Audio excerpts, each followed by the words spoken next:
Yeah. I didn't know if you wanted to start in a different direction. I can always do the opening comment, for the council comments, but sometimes you start someplace else, so I don't take on the thunder. You want to start? No, I'm just saying. Okay. I've always All right. started. Okay. So you might want to start at another. Okay.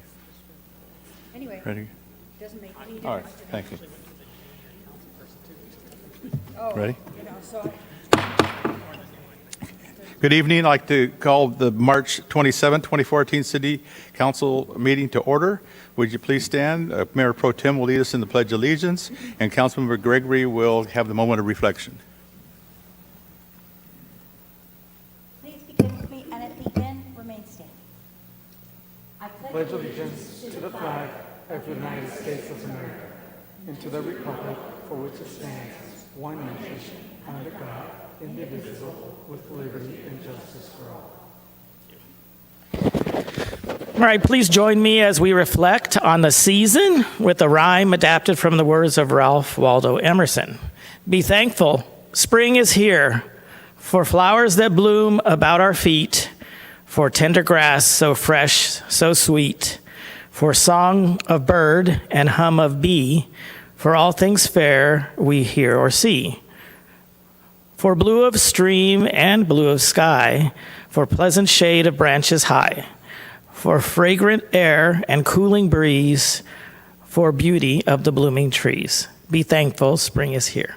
Thank you. Thank you, Mayor Pro Tem and Councilmember Gregory. City Clerk, may we have roll call, please?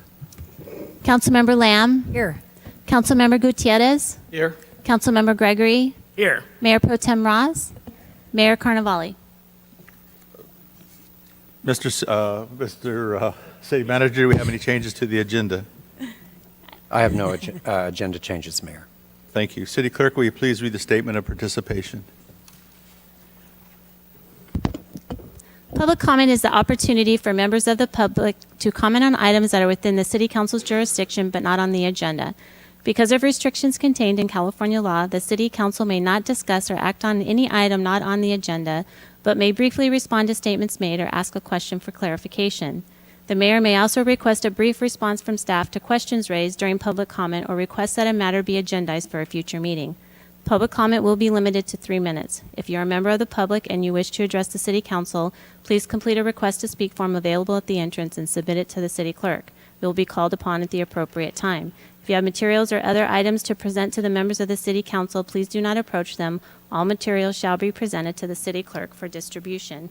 We have several speakers this evening. So the first speaker is Terry Higgins.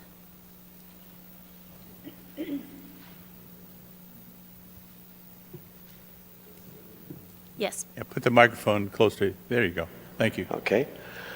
Mayor Pro Tem and council members, thank you for this time. I'm Terry Huggins. I live in Cathedral City. And I just wanted to say thank you. A few weeks ago, our street had a problem with a gentleman who had parked his car on the street and was harassing us and acting not nicely in our neighborhood. And we called the police. The first officer that came out was Brian Rivera and his partner, whose name I didn't get.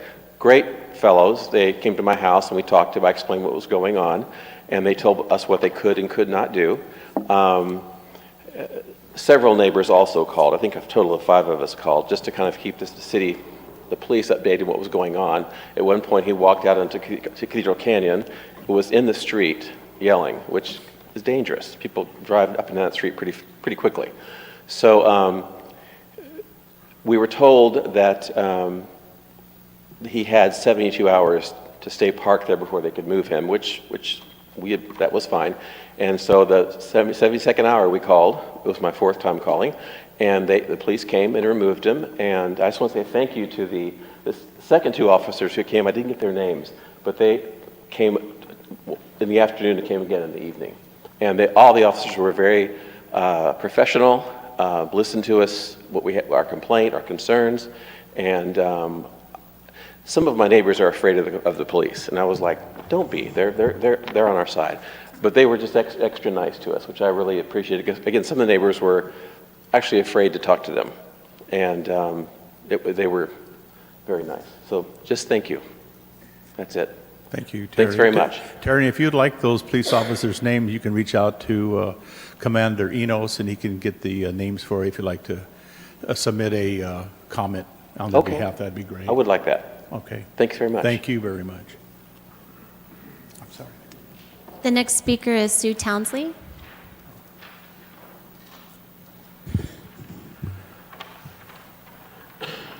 Hello, Sue. Hello, everybody. Mayor, Mayor Pro Tem, council members, I'm Sue Townsley, and I live in Cathedral City. I would like to talk about renaming the Date Palm Bridge. It's after the success of the Ophelia Bringas Bridge, I think that we could have another naming opportunity. And I just want to go on record to say that someday when it comes up and somebody wants to rename the bridge, that I would like you to think of Stan Henry. Stan Henry was our police chief for 15 years, 1995 to 2010, and then became a council member, and then was our last elected mayor for 4 years. And he was, oh my gosh, my experience with him is that he was truthful to a fault. I mean, I am watching him at those City at Your Corner meetings was it's incredible, because people would come with complaints and be angry, and by the time he was done, they were shaking hands, and the person walked away satisfied with his response, because he was always honest. And another thing, if this comes up in your discussions, I hope it happens while he's alive, and then it's not in memoriam, because he deserves the recognition. So, thank you. Thank you. Thank you. We'll pass that on to Charlie. He'll make a note of that. But I think Councilman Gutierrez was thinking about naming it after himself, so I will have to I'll do something about that. But The next speaker is Tony Sanfratello. Sorry. You can do much better, I'm sure. Thank you very much. My name is Tony Sanfratello, S-A-N-F-R-A-T-E-L-L-O.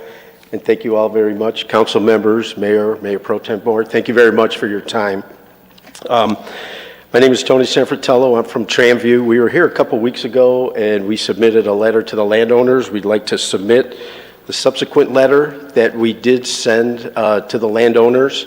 The landowners also got our 65 pages of backup documentation. We were very fortunate this week to have visitors from the city, one who is sitting in here tonight, and we appreciate that. We also met up with one of the council member Raul Ruiz's representatives today. So we appreciate all the help that we're getting in trying to get our concerns addressed at Tramview. We appreciate it, and thank you very much. So I do have a copy of each of the letters. Do I pass them on to? There we go. Thank you. And once again, we appreciate everybody's help, and thank you very much for our concerns and helping with them. Thank you. thank you. The next speaker is Yasmin Espinosa.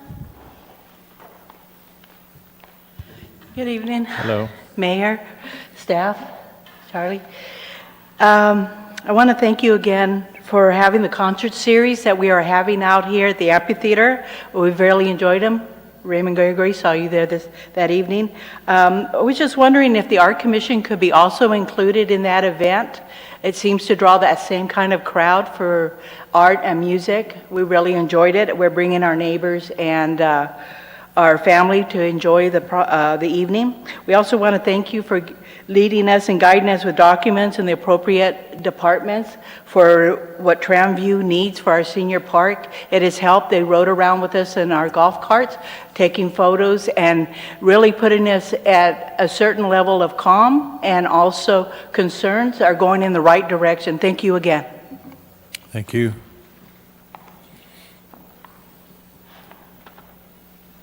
The next speaker is Pauline Wedekind.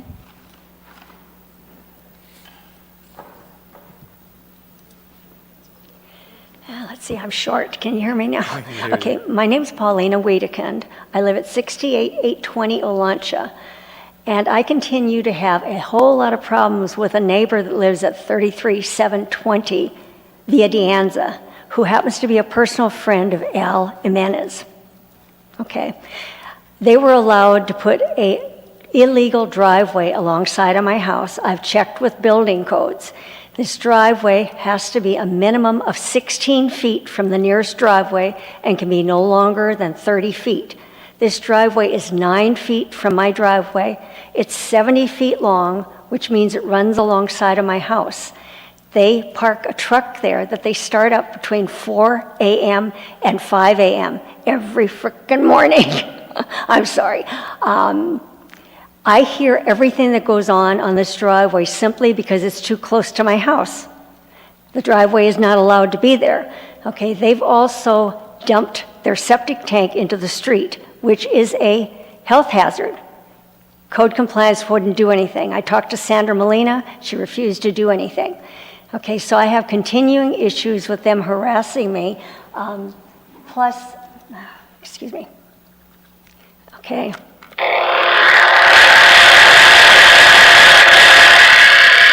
How long can anybody listen to that? This is a generator of some kind that they put against the fence, which is 9 feet from my house, on that driveway. And they run it for 10 to 12 hours, sometimes 3 days in a row. The police can't do anything with them because the police say that's allowed until 10 o'clock. Again, how long can anybody listen to this? I can't. 10, 12 hours of this, and it's much louder in person than when I recorded it. Again, I am asking for the city to do something about this illegal driveway. If otherwise everybody's going to be allowed to put a driveway next to their neighbor's house and empty their septic tanks into the street and run this kind of noise. And now we're getting into the fireworks season, which is another nightmare for your police department because they can't catch these people. I would like some help somewhere along the way here. Thank you for listening to me, but I seriously need some help here.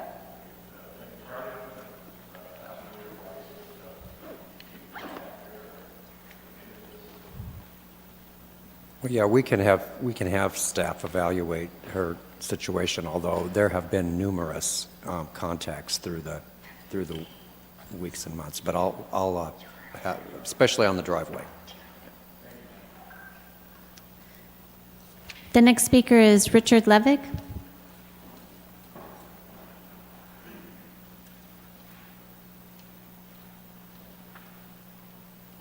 Good evening, City Council and Mayor. This was kind of I was advised to come here, but I just last minute I'm here, so I'm not very well prepared. I hope you'll excuse me for that.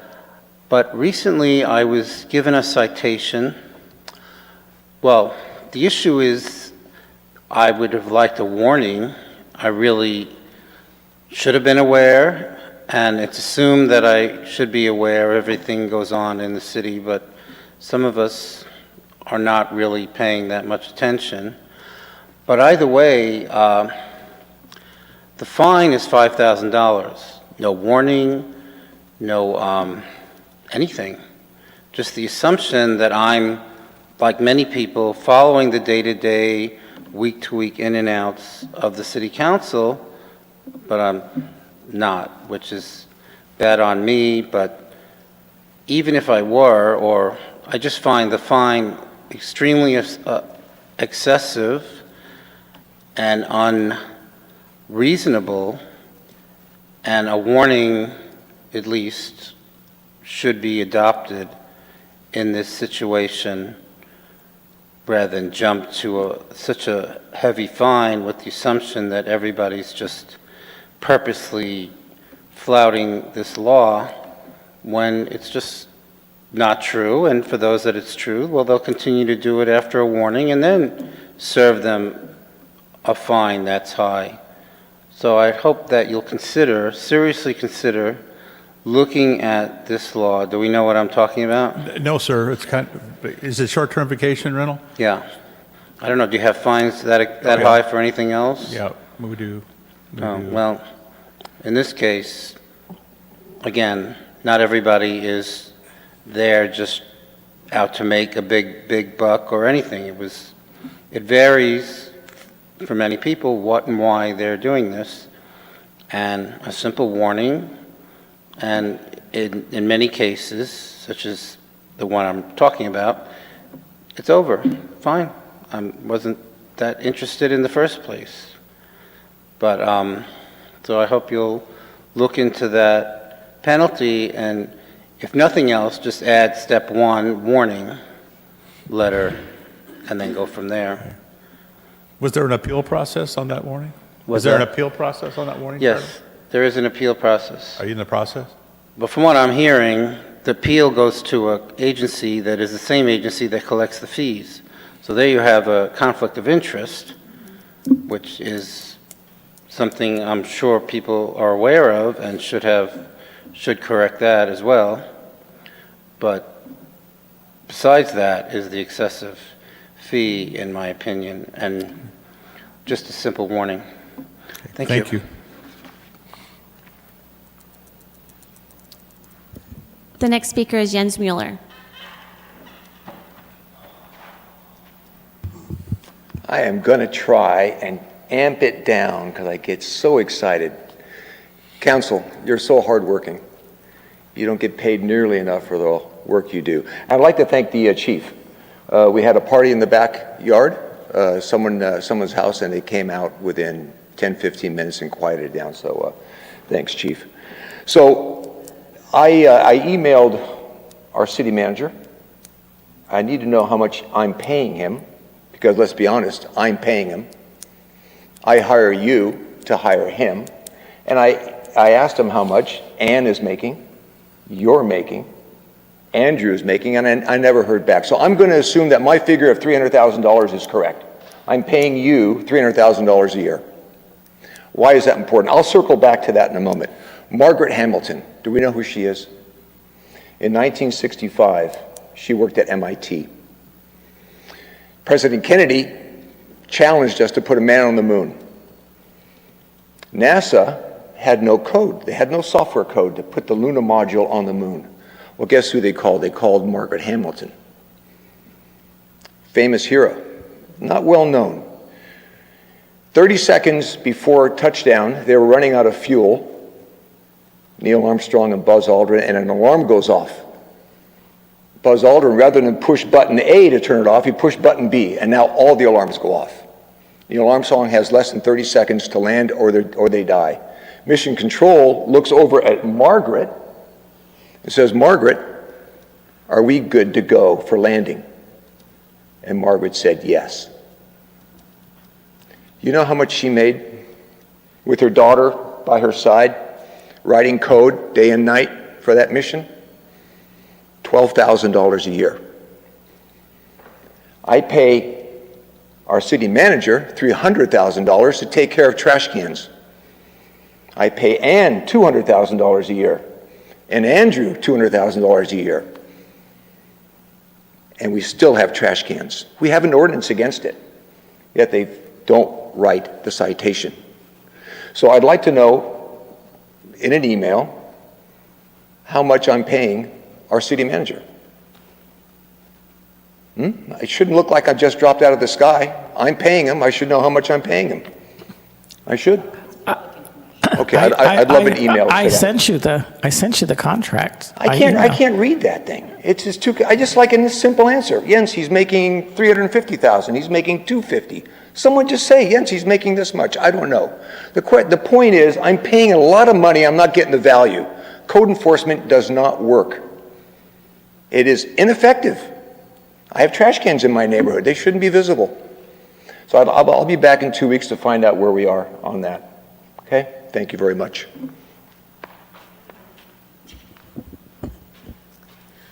I have no other request to speak forms, but if you are a member of the public and you wish to provide public comment at this time, please raise your hand. And I see no hands, Mayor. Well, we're going to go to council comments. We're going to start with Councilmember Gutierrez. Thank you, Mayor. Good evening, everyone. Since we last met, I attended the Taste and Sounds of Cathedral City. And as it was mentioned earlier, the entertainment is getting better, the crowds are getting bigger, and everyone that is there is just enjoying and having a great time. And next week, don't miss it, the entertainment is going to be the Dreamboats. And that is an amazing band. Then I've been telling all my friends about it, but every single entertainer that has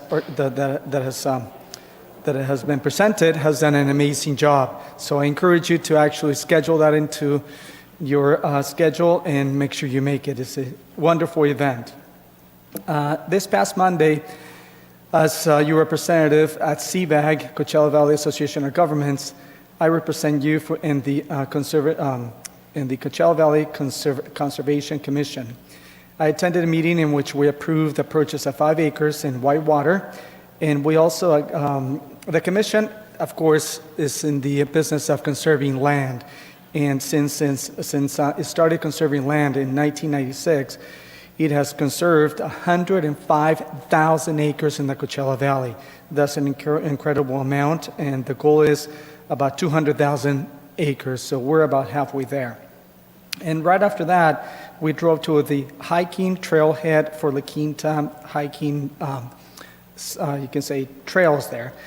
And we unveiled a sign displaying the appreciation for Linda Evans, who has served in the commission for 5 years and recently passed the reign to Gary Gardner, who is now the chair of the committee. Linda has done a wonderful job for the commission, and we're happy to have her move on to better things. Let's see, what else did I do here? I have my weekly meeting with our city manager and our assistant city manager, and of course, we always talk about tonight's agenda and other issues relating to our city. I continue to receive phone calls from residents regarding illegal food vendors and also code enforcement violations.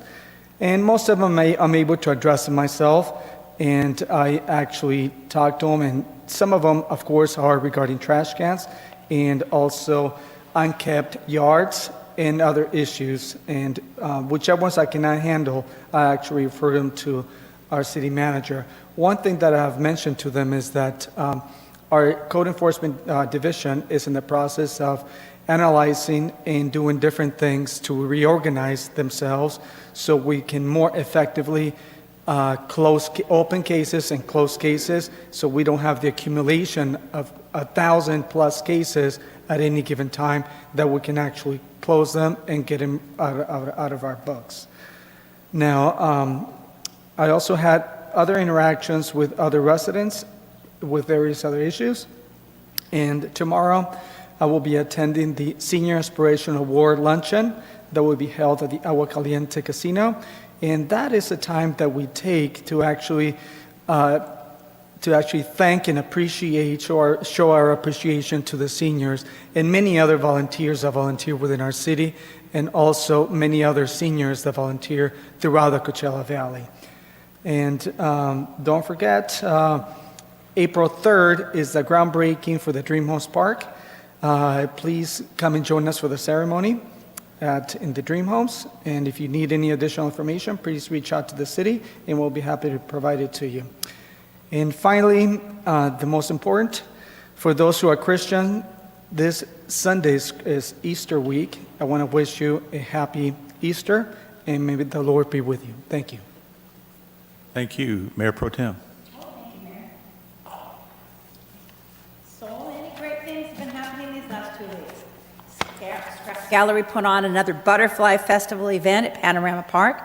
And this is, no kidding, the largest attendance I've ever seen there. It's such a great event that helps kids understand basic zoology and biology. Our kids are truly lucky to have such an ally as Karen Riley. I was invited that day to a community party at Montage and had a fabulous time. This is the second year they've included me in their celebration, and I'm hoping for a third, with one caveat. They gave lottery tickets or little poll tickets to everybody who came. So I got one and my husband got one. And it so happens that this year, my new doctor lives in Montage. So I took my tickets. I said, I probably shouldn't, I probably shouldn't. And they both won. Both tickets did. Sometimes it doesn't pay, to be honest. Okay, Sunday was St. Patrick's Day, and Bob and I cooked the traditional dinner because we are both Scottish and Irish and English and everything put together to be St. Patty's. That Monday was Manny Perez's, our county supervisor's, first ever State of the District. It is invigorating to know how many things are happening in our backyards that will benefit our folks. I attended the evening Rotary meeting on our education where the superintendent, educators, and many others spoke to the now and future of the school district. There is a program in our school district, I don't know if you can hear me from the back. There's a program in our school district named Do the Right Thing. Students are nominated by their teachers for acts above and beyond, and they're honored with praise and gifts. So they get something like a $200 Visa card, $100 from McDonald's, and several other gift cards to do things. So, for a teenager, that's a chunk of change, and I bet they really enjoy taking friends out and doing things with them. And so I will definitely be back to that. Bob and I attended a dinner with Patsy, which is such an asset to our city. They are a 501c3 organization, and each month there's a financial recipient of this event. We really appreciate her efforts. I was principal for the day at Agua Caliente School. I had a great time. I love children, love little kids. And so to be surrounded by them for a couple of hours filled my cup. On Saturday, we attended the Reef Dinner party. It was a pink party, which is to benefit organizations in both San Francisco and right here in Coachella Valley. This time the benefit went to the Bent Theater Group and Cheeky Charities. It was hosted by our friend and yours, Bella DeBall. I met with 9 residents over just the last week on a variety of issues, and yesterday spent many hours interviewing legal firms for Sunline Transit. Bob and I are participating in the upcoming Boys and Girls Club Meatball Festival on the 7th of April, and I really encourage you to come because we're going all out this year. We want to help raise money for a very deserving group. And then on the 13th, Bob and I are hosting a fundraising breakfast for about 100 people, and the proceeds will go to the Golden State Manufacturer Homeowners League. All I can say is there's always something great happening right here in Coachella Valley, and I'm sure I'll see you around. Thanks. Thank you. Councilmember Gregory.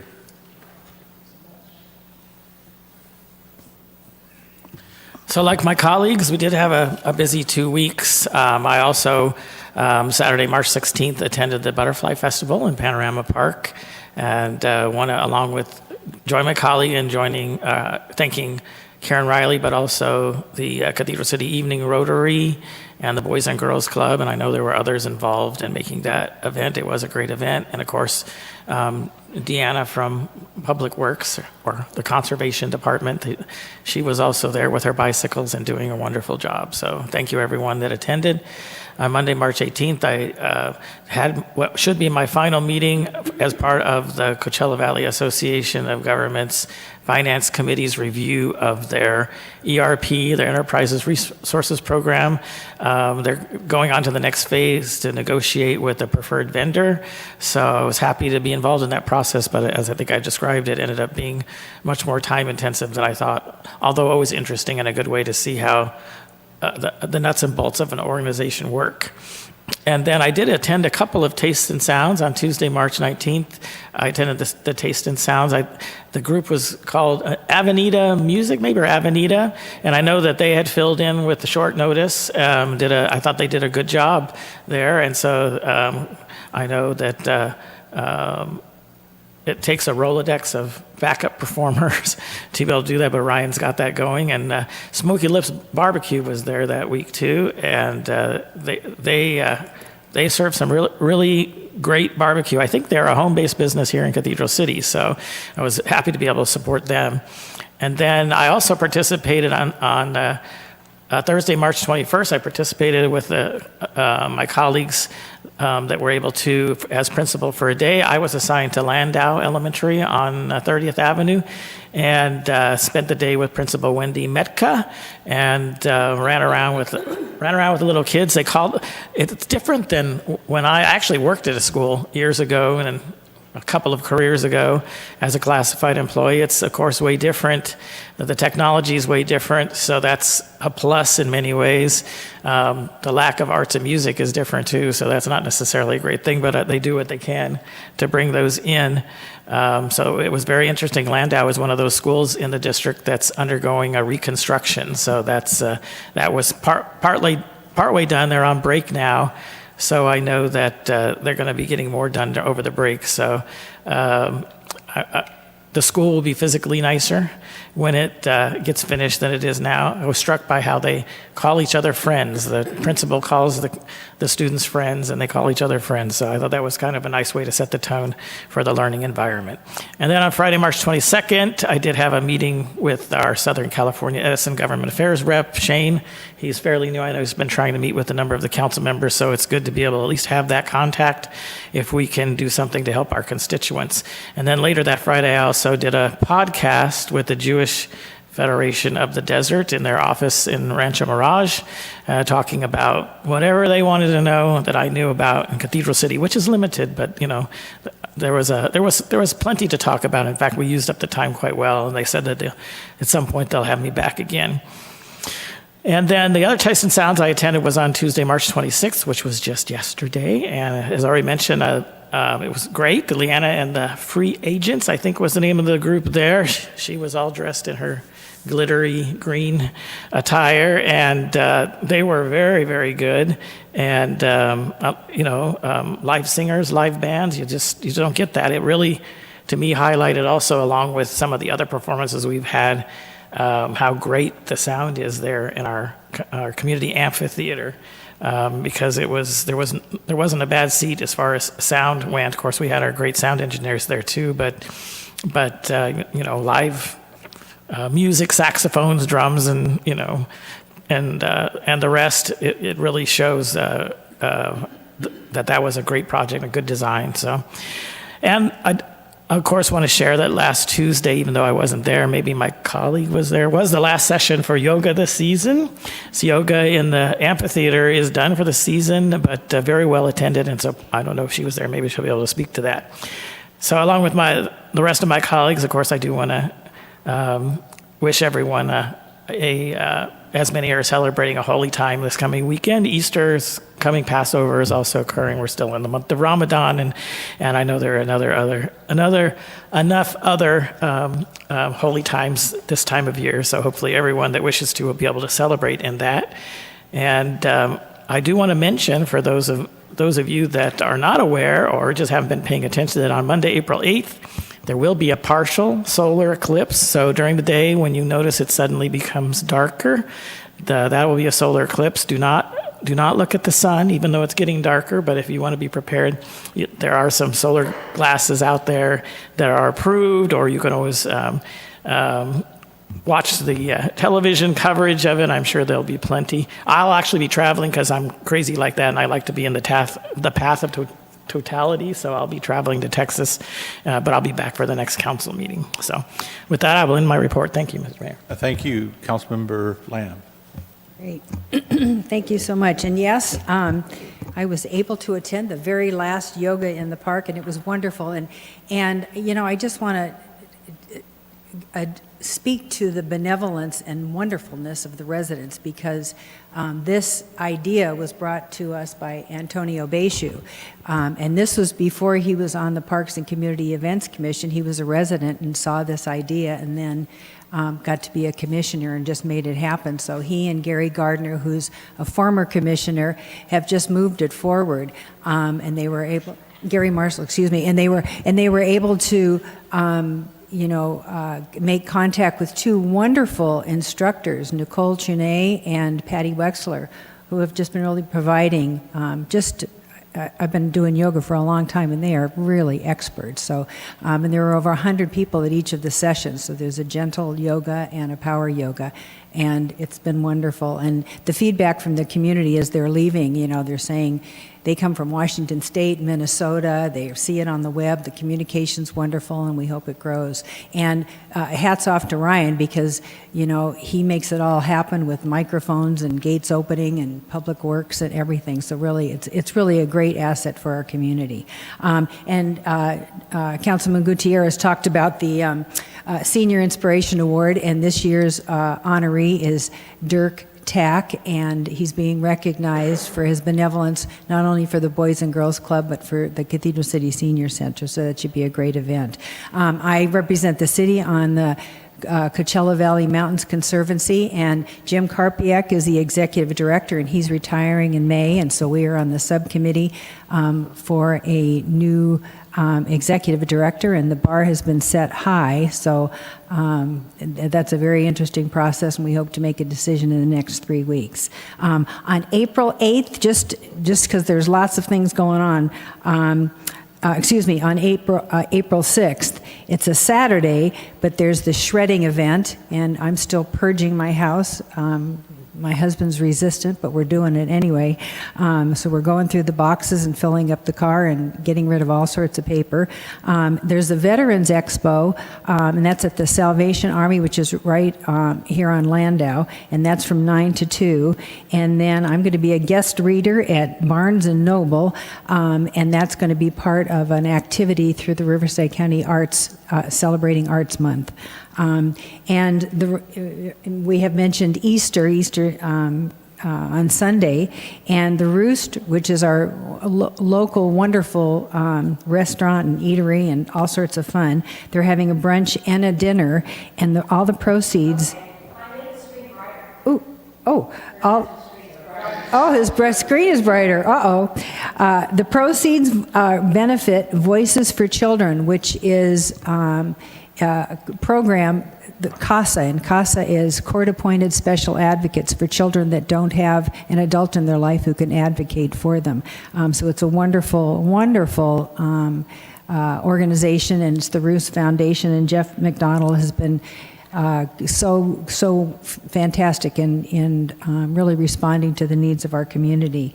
Kudos to the engineering and public works and police and everybody who's had this bike lane project for Cathedral Canyon going, because it's going to be fantastic. Everybody with their bikes up in the cove, we're all ready to zoom down there. And I want to read this fantastic article, and it again is in this Desert Magazine. But we have this wonderful arts district here, and I'm just obviously not going to read the whole thing and bore you to death, but just the little front page, it says, Little Soho in the Desert. To the casual passerby, Perez Road in Cathedral City might seem just another light industrial area filled with single-bay mechanics and flooring retailers. But behind closed doors, it's one of the most creative enclaves in the desert. Here are some of its voices. And then there's a whole list of all the individual artists and their backgrounds and what they bring to Cathedral City. So thank you for always highlighting Cathedral City wonderfulness. And I certainly want to close with Dr. James, and he's going to be with us through April 29th. He is the new city, pardon me? 22nd. Perfect, 26th. And he's going to be the new city manager in 29 Palms, so congratulations to you. Great. And I have to say, yes. And a personal anecdote, when I was just running for council, I wanted to meet as many people as I could, just to find out what the climate and culture and energy was around Cathedral City. And Dr. James, he wasn't a doctor then, sat and chatted with me about the big view for Cathedral City, and talked about the industrial areas and businesses and homes and development, and I was just energized. So you're going to bring that energy and expertise to 29 Palms, and I thank you for all your assistance with me while I've been on council.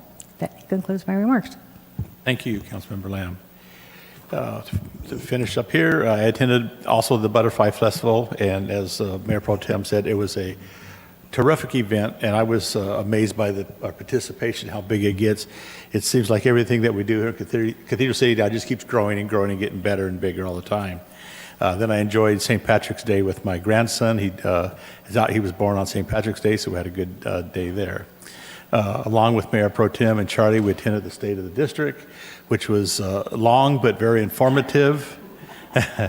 Informative, and the food was terrific too. I got to tell you, the food was awesome.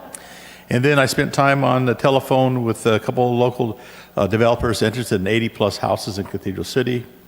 And then along with Mayor Pro Tem, I attended the Cathedral City Evening Rotary. Sergio Espequita was there. He spoke on some school issues. And the Cathedral City Evening Rotary donated $4,000 to the jazz band, Mr. Howell, and Sunshine and the Rotary for their participation, and Carol Pipitone for putting the event on as well. And I spoke with Neil Navarro from the the Salvation Army, like Councilmember Lamb had mentioned, Saturday, April 6th, from 9 a.m. to 2 p.m. at the Salvation Army. It's a Veterans and Community Expo. It's pretty big. A lot of people show up. Ann had worked out parking in the back of the school. I donated some money to have carts, golf carts, delivered there, so people will have transportation to get to the event. And see, tomorrow I'll be attending the Senior Inspiration Award luncheon. And then I wanted to mention, if you haven't seen it, I wrote a piece on the Dream Home Parks, and Cindy, you can report it or reported it on her site, and that was pretty exciting. And then for the chief, Pat Chafin, a local businessman, he has a lot of issues with homeless down on Bankside. He just happened to be out there one day when your team came out there, and there was a housed individual out there, but he was so impressed with the way they handled it, and kudos to Officer Novi. He was really impressed with his how he handled the whole event and got the gentleman to move on. And then and on Easter, this is going to be a first for me. I'm going to be going to the Roost. They're putting on an event there, Voices for Children, and it's a very, very good company. They support Coachella Valley for abused children, abandoned children, neglected children, and providing them homes and stuff. So he does a great job over there, so I was going to go there and support and have brunch there. And I do believe that's all I have, so thank you very much. And, Can I share something with you? yeah, sure, absolutely. So the first year I was invited to Senior Inspiration, I got there kind of hanging out.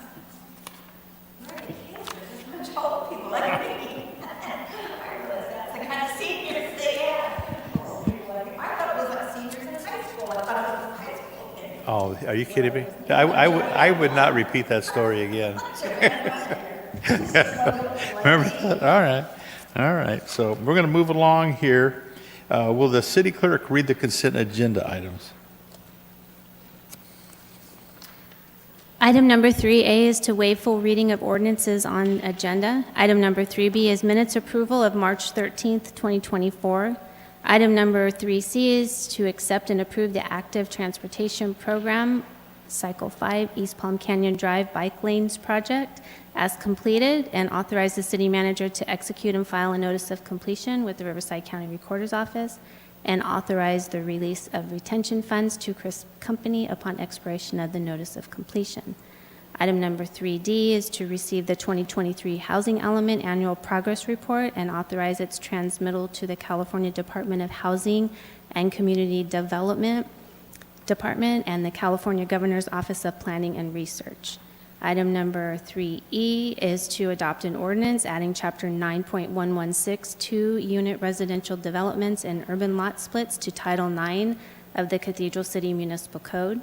Item number 3F is track number 37124 in Rio Vista Village, approval of termination, release, and assumption agreement with NCP Verano LLC and Avante 58 LLC, and approval of new subdivision improvement agreement for completion of improvements in track 37124 with Avante 58 LLC. And item 3G is to award a professional services agreement to Z&K Consultants for HSIP Cycle 9A project, traffic signal improvements at 12 intersections. And that concludes the consent. Thank you. Are there any members of the public who wish to comment on any item on the consent agenda? Danny Lee would like to provide public comment on item 3D. What is it? 3D. Thank you. Hi, Danny. Hi, Honourable Mayor, Mayor Pro Tem, council members. My comments really are going to relate to program 1A4 in the report.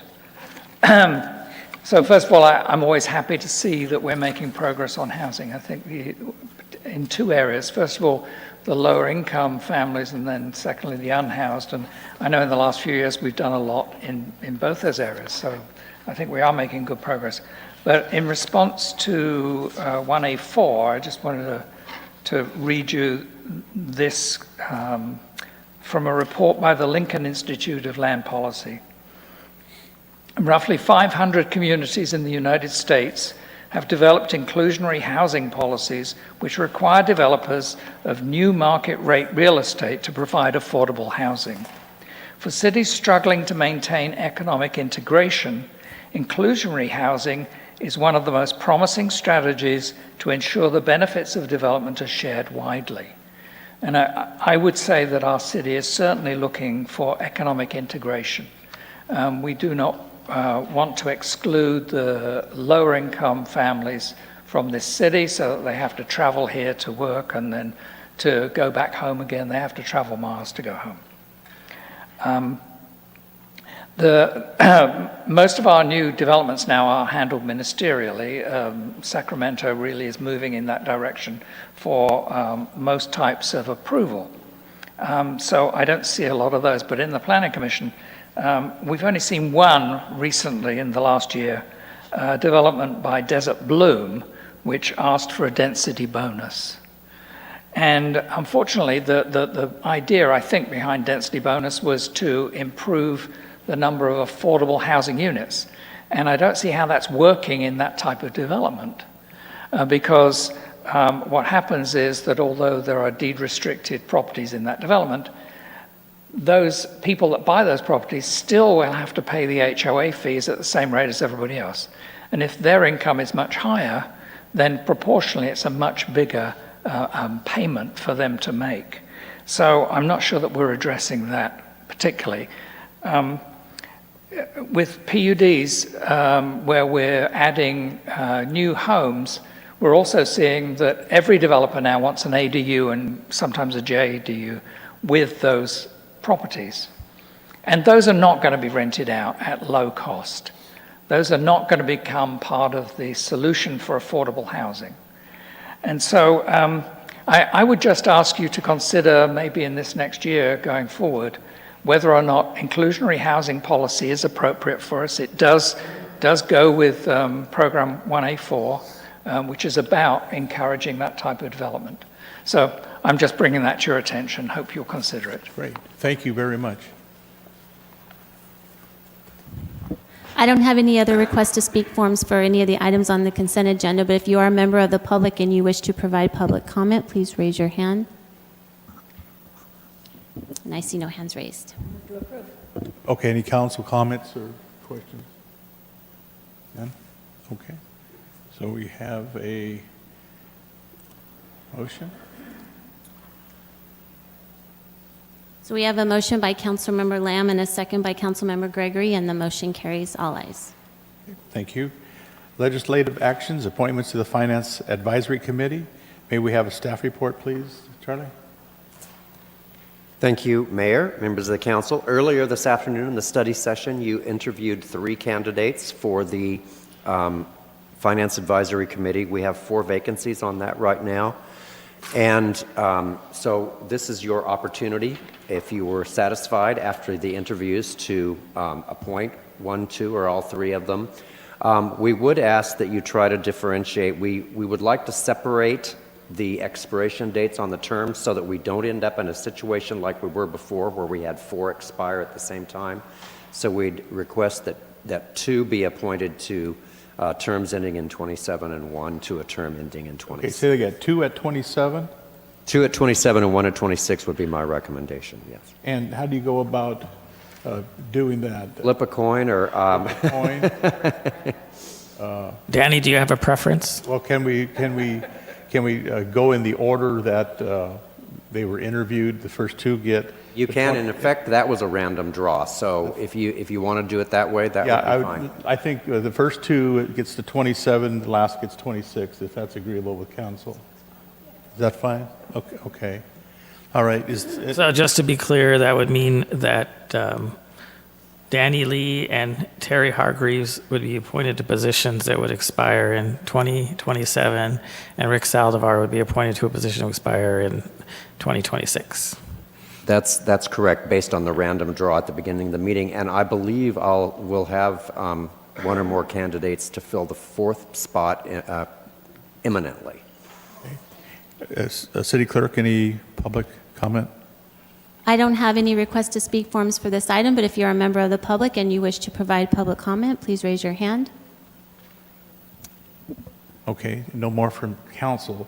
Then we'll go ahead and make the motion that Terry Hargraves would be appointed to 27, Danny Lee appointed to 27, Rick Saldivar to 2026. If that's agreeable, we have a vote.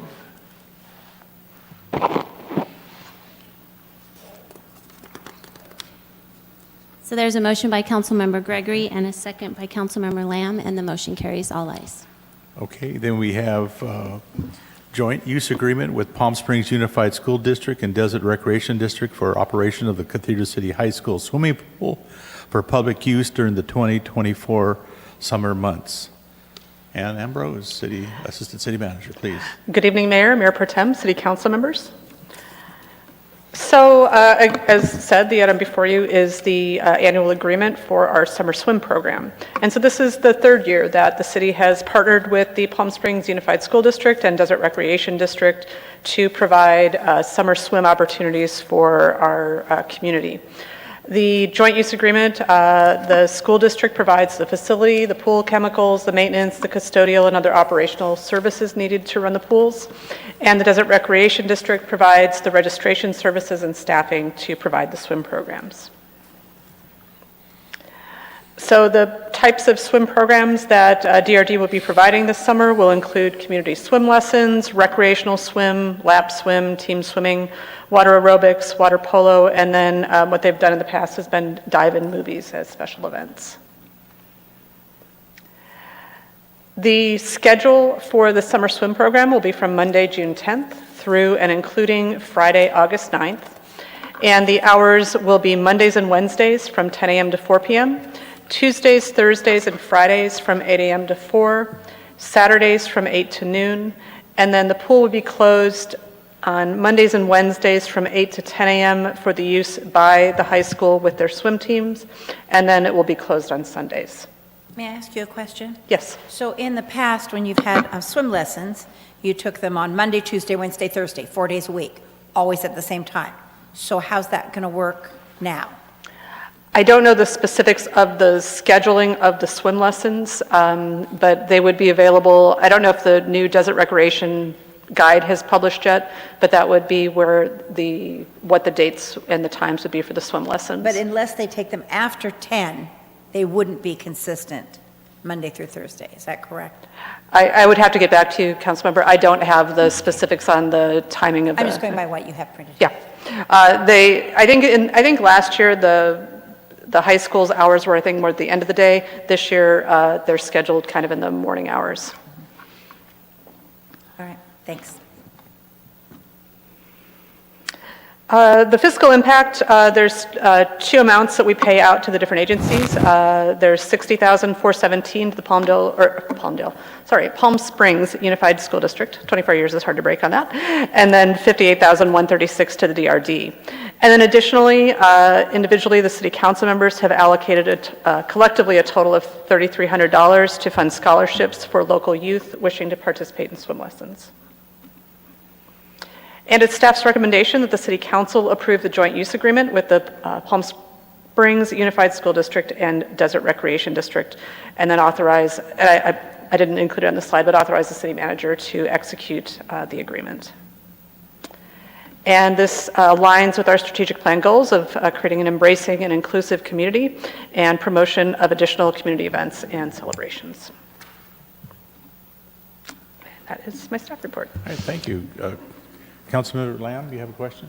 I don't have a question. I just wanted to reiterate what a great program this is, and I just wanted to acknowledge Mayor Pro Tem Ross, because last year she had the idea of putting together some kind of coupons that families could redeem, for to cover the cost of their swim expenses. And then this year, with Ann's help, and we were able to coordinate it so that everybody could participate.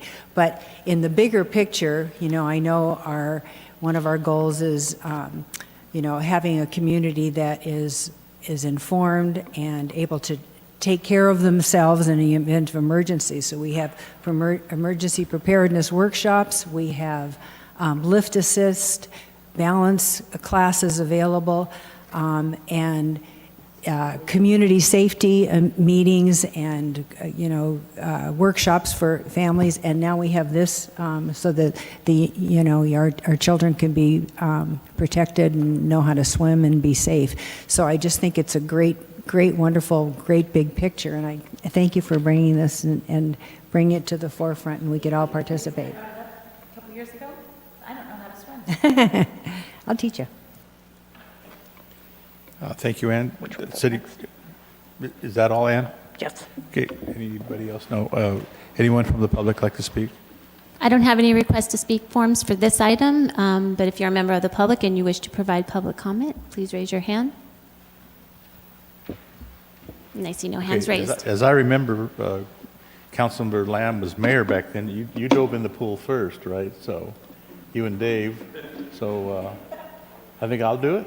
I'm going to do it. Okay, I'll be out there. All right, you don't have to jump in. Well, you can't swim. We'll take you to the kiddie pool or something. All right, looks like we got a mover by Nancy Ross, second by Councilman Gutierrez.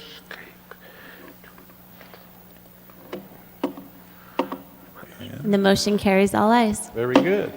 And item C, contract with Petrochem Materials Innovation LLC for fiscal 2023-24 rubberized emulsion aggregate slurry project. Boy, that was a mouthful. That's a mouthful, isn't it? Yeah. Thank you, Mayor. This is one of the most important things we do each year to prolong the life of our streets, is to provide slurry seal on streets when that's the appropriate treatment given the life cycle of the street.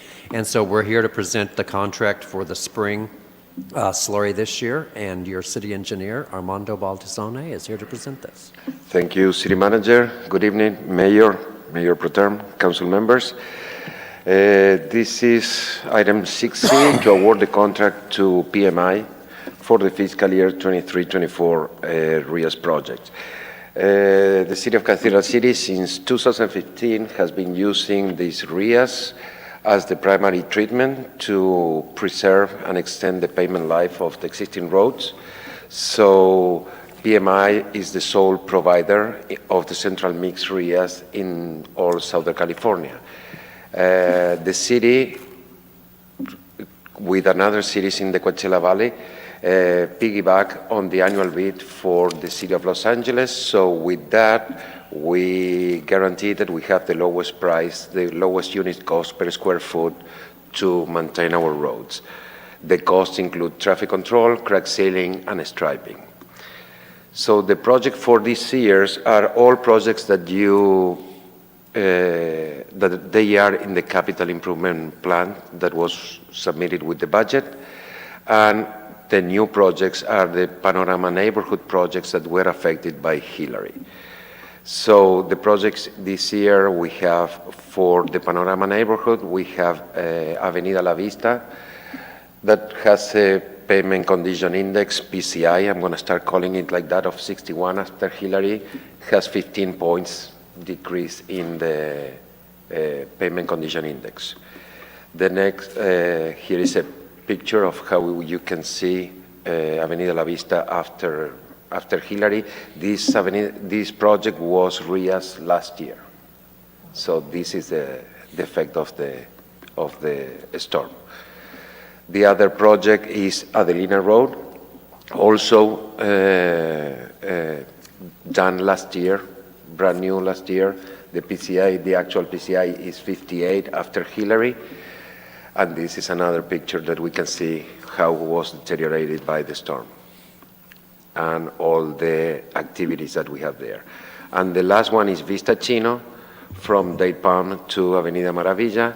The PCI is 61 after Hillary. So this is a picture of Vista Chino, the existing condition of Vista Chino after the storm. Then we have the Victoria neighborhood RIAs. These streets are outside the Victoria neighborhood. That's why they are funded with Measure A funds. Okay, the PCI, the average PCI of these streets is 63. The lower PCI is 58 and the higher PCI is 70 in these streets. The other part of Victoria neighborhood RIAs is going to be funded with Available Assessment District 2003-01 funds. Include all these streets. The average PCI of the Victoria neighborhood is 72. So all these streets are ready for the RIAS treatment. The lower PCI is 65. The higher PCI is 77. You have Judy Lane that is going to need some crack seal, and then the RIAS and Suncrest Drive too. Another neighborhood, Sunny Lane neighborhood RIAS. This will be funded with Measure A funds and includes Sunny Lane, Papaya Lane, Pomegranate Lane, Talbert Drive. And the average PCI for this area is 44 with the lower, I think there is a mistake here. No, 44 with the higher PCI of 53 and the lower of 37. This is a picture of Sunny Lane to be RIAS this year. And the funding sources that we have for the RIAS this year are the SB1, the Road Repair and Accountability Act of 2017, with the $900,000 that we receive, and counting Landau and McCallum traffic intersection that is currently under construction. The fiscal year 23-24 budget for SB1, the total cost is below $227,000 and includes all Panorama neighborhood streets. For Measure A funds, they will be used in Victoria Drive neighborhood and in Sunny Lane neighborhood for a total cost of $251,000. And the assessment district, available funds in the assessment district 2003-01 is going to be used in the Victoria neighborhood, for the Victoria neighborhood in the amount of $636,298. So let's go back. So the fiscal impact, the contract with PMI is going to be for a little over of $1.1 million. A 15% contingency, like in every other project, is required for this project in the amount of $167,000. So the total construction is estimated in $1,282,000. So the staff recommendation, the same as you have in your report, is to approve the contract with PMI in the amount of $1,114,000 for the RIAS in the 3 neighborhoods. Approve the 15% contingency in the amount of $167,000 and authorize the city manager to execute the contracts so we can move forward to repair the streets. That concludes my report. Okay. Thank you, Armando. Back to you, Mr. I see no council members in the speaker's queue. It's a lot. It's a great job. It's very exciting. Very, very exciting. City Clerk, we have any comments? I don't have any request to speak forms for this item, but if you're a member of the public and you wish to provide public comment, please raise your hand. Okay. And I don't see any. All right. Do we have a motion?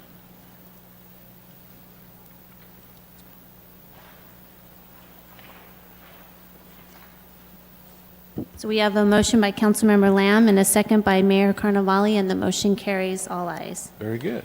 Item D, award contract to LCR Earthwork and Engineering Corp. for the Cove Crack Repairs Project. May we have the staff report, please? Mr. Certainly, Mayor, thank you, members of the council. This is one that I know Councilmember Lamb has been hearing from her constituents about for some time because they've been emailing me about it also.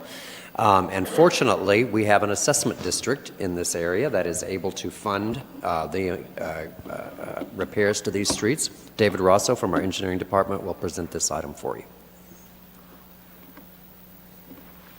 Thank you, City Manager, for the introduction. Mayor, Mayor Pro Tem, council members, good to see you all again. This evening, the presentation will be on the award construction contract for LCR Earthwork and Engineering Corporation for the 2024 Cove Crack Repair Project. As many are aware, the area signed here in the map is also known as the Cathedral City Cove neighborhood, and it also serves as the project limits for this particular project, pavement rehabilitation. There has been ongoing resident concern regarding the transverse asphalt cracks throughout the Cove neighborhood. Staff has conducted various different types of treatments with limited success. In 2023, city staff hired NCE Consulting for the pavement management program. This consultant firm created a memorandum to evaluate rehabilitation strategies as well as provide recommendations for the asphalt cracks. Here are some existing conditions of the 744 cracks throughout the Cove neighborhood.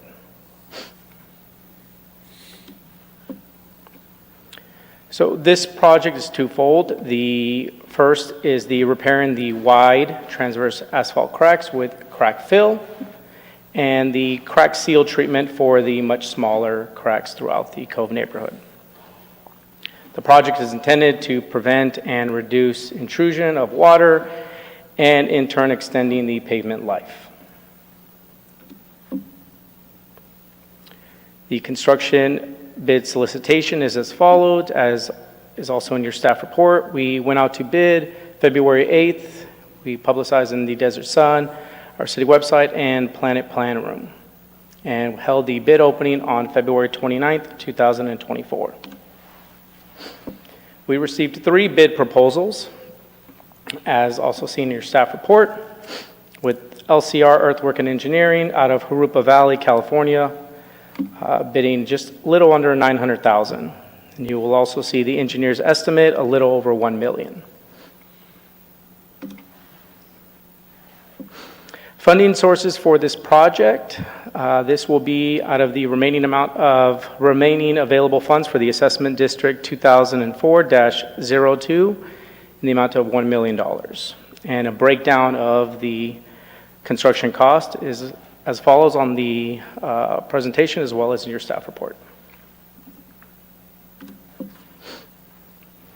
The environmental analysis, this project is both category excluded under the National Environmental Policy Act and the California Environmental Quality Act. This is aligned with our 5-year strategic plan, Goal B, community investment. City staff request, as aligned with your staff report, to award construction contract to LCR Earthwork and Engineering Corporation for the amount provided with a 12% contingency out of the construction budget for this project of a little under $1 million, or $1 million exactly, out of the Assessment District 2004-02 funds, and to authorize the city manager to execute the required contract documents and authorize the city engineer to request bonds and insurance for the project and issue the notice to proceed. Thank you. Thank you very much. Councilmember Gutierrez. Thank you, Mr. Mayor. My question is, do we have any information as to why we got all those cracks? That is a great question. I do not have that information on hand, but our city engineer might be able to answer that. We have some information on how those cracks can happen. One could be, it's too technical. One could be that the streets were built over native and they don't have the base. That could be one reason. The other reason is that they are really close to a wash, and in experience with other cities, every time that there is a wash close, sometimes you can see in streets that are really close to these big washes, you can see those cracks that happening, and it's something that is happening under the surface, not something that is happening with the asphalt per se. And my follow-up question is, are we doing something to possibly doing the repairs, possibly to repair or to prevent those cracks from happening again in the same area? Or can we do it? This is the recommended solution by the experts on how to repair the cracks. If the cracks in every material that you have, concrete, asphalt, even when you put it brand new, you're going to see a stress in the asphalt and you're going to have cracks permanent. So the cracks in the asphalt, you're not going to prevent it 100%. So they will always be cracks. So now if the cracks move from one side to another, we cannot prevent that thing. Correct. But in the same area where the cracks exist right now, once the repairs are done, chances are minimized that it will happen in the same area, or could it happen again? The recommendation says that this is the best treatment that we can do right now. I cannot say that the crack is not going to move to another place. Okay. Well, thank you. Okay. Mayor Pro Tem. Hey, this is going to seem tiddly bit, but if you add 12% to your 893,800. Yes, there is a small discrepancy there. I believe it's 1,020. 10.6 to be It's about exact. 1,000 something. Yeah. Okay, you know it. Yes, I'm aware of it, yeah. Thank you, David. Any members from the public? I have no request to speak forms for this item, but if you're a member of the public and you wish to provide public comment, please raise your hand. Yeah. There are no You want to say something? speakers. I'm going to make the motion, but I also just want to say that the Cove residents are delighted that we're moving forward with this. And John Corella sat with me at length when we had the first big cracks, kind of appearing and causing some distress to the residents. And so what they're doing, rather than just pouring the new asphalt into the crack, they strip the asphalt out in about a 3-foot width and refill it. So it is much more secure. So we don't know how, as they're saying, you can't guarantee that it's going to be 100% and nothing will ever happen.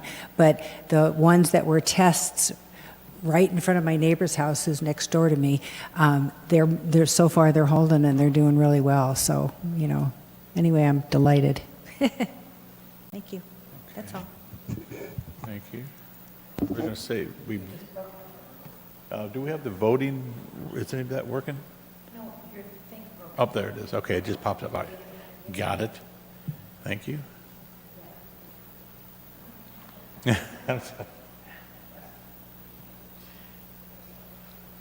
There's a motion by Councilmember Gutierrez and a second by Councilmember Gregory, and the motion carries all ayes. All right, thank you very much. Item E, amendment to master schedule of user and regulatory fees, code compliance shopping cart impoundment. Mr. City Manager, can we have a staff report? Thank you. Our code and police and public works departments continue to struggle with some of our shopping cart providers that don't do a very effective job of maintaining them. On the other hand, we know it's possible because we have some that do a great job controlling them. You never see them anywhere.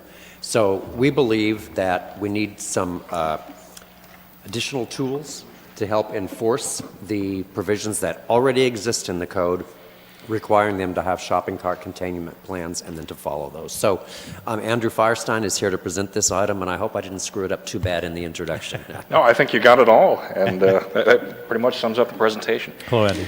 Good evening, Mayor, members of City Council, Andrew Firestein, and I'm here this evening to really explain why we're adding a fee to our fee resolution. And this is a good opportunity to talk a little bit about the context of that and what your Code Compliance Division is doing to address a pervasive and significant issue in our community.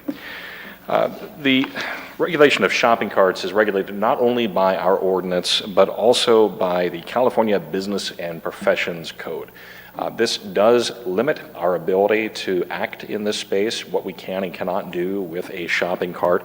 Generally, there's two options. One, we can report an abandoned shopping cart to a business, give them a few days to pick it up. If they don't, then we can pick it up and dispose of it. Alternatively, we also have the option to immediately impound an abandoned shopping cart and then provide notice to the business, giving them an opportunity to pick it up within 3 business days from our yard, after which we can impose the actual cost of collecting that shopping cart and begin to fine them. And then after 30 days, we can dispose of that cart. Typically, we've been using that first approach, letting them know when a shopping cart is abandoned in our community. Public Works has been picking up those carts when stores fail to pick them up, and then we have been disposing of them. But as the city manager has indicated, we continue to have a serious and pervasive issue in our community where we have many shopping carts in our community, and we need a different approach. So that's the subject of the presentation tonight. In 2022, we saw 445 abandoned shopping cart reports in Cathedral City. Over the course of the 2023 calendar year, that increased to 728 reports of abandoned shopping carts. These shopping carts are found everywhere in the community, on streets, sidewalks, landscaping, and drainage areas along commercial corridors and in neighborhoods. Some stores have acted responsibly and have installed wheel locks to limit the removal of these shopping carts from properties, including Cardenas Markets and Stater Brothers, and they're not a significant part of our problem. But there are many other stores that are contributing to this problem that have failed to properly maintain their shopping carts, do not have the wheel locks, and do not have an adequate cart containment plan. Some of those are Cathedral City businesses. We're also seeing impacts from Palm Springs businesses. We don't have the same ability to regulate those businesses, those cart containment plans, but we have to deal with those shopping carts that are abandoned in the city. Previously, staff could report abandoned shopping carts directly to retrieval companies. We have learned that we no longer have that ability to do that. The retrieval companies will only take reports from stores. So our ability to report an abandoned shopping cart now is limited to calling Target, letting them know that there's an abandoned shopping cart that they need to pick up, and hoping that they pick it up. We've also heard that some stores are not willing to pay a shopping cart retrieval company unless they're bringing in 10 or more carts, which produces a disincentive for those retrieval companies to pick up abandoned shopping carts from those stores. So recognizing those challenges, staff has strategized a new approach where we are going to mount a campaign through the Code Compliance Division to immediately impound abandoned shopping carts and to put pressure on those businesses to do more, to be more responsible for the management of their abandoned shopping carts. This is, of course, working within the Business and Professions Code and the ordinance, using the tools in our toolbox. We must provide notice to those businesses, and there is some risk if they pick up the carts from our yard within 3 days. The California Business and Professions Code says we cannot charge anything to those businesses, but on that 4th day, we can, and that's exactly what we're looking to do. So staff is recommending that we adopt this resolution to add a $69.50 per cart fee, so that when those carts are not picked up, that we have the ability to add a fee to those businesses that are failing to pick up the carts, failing to maintain their cart containment plans.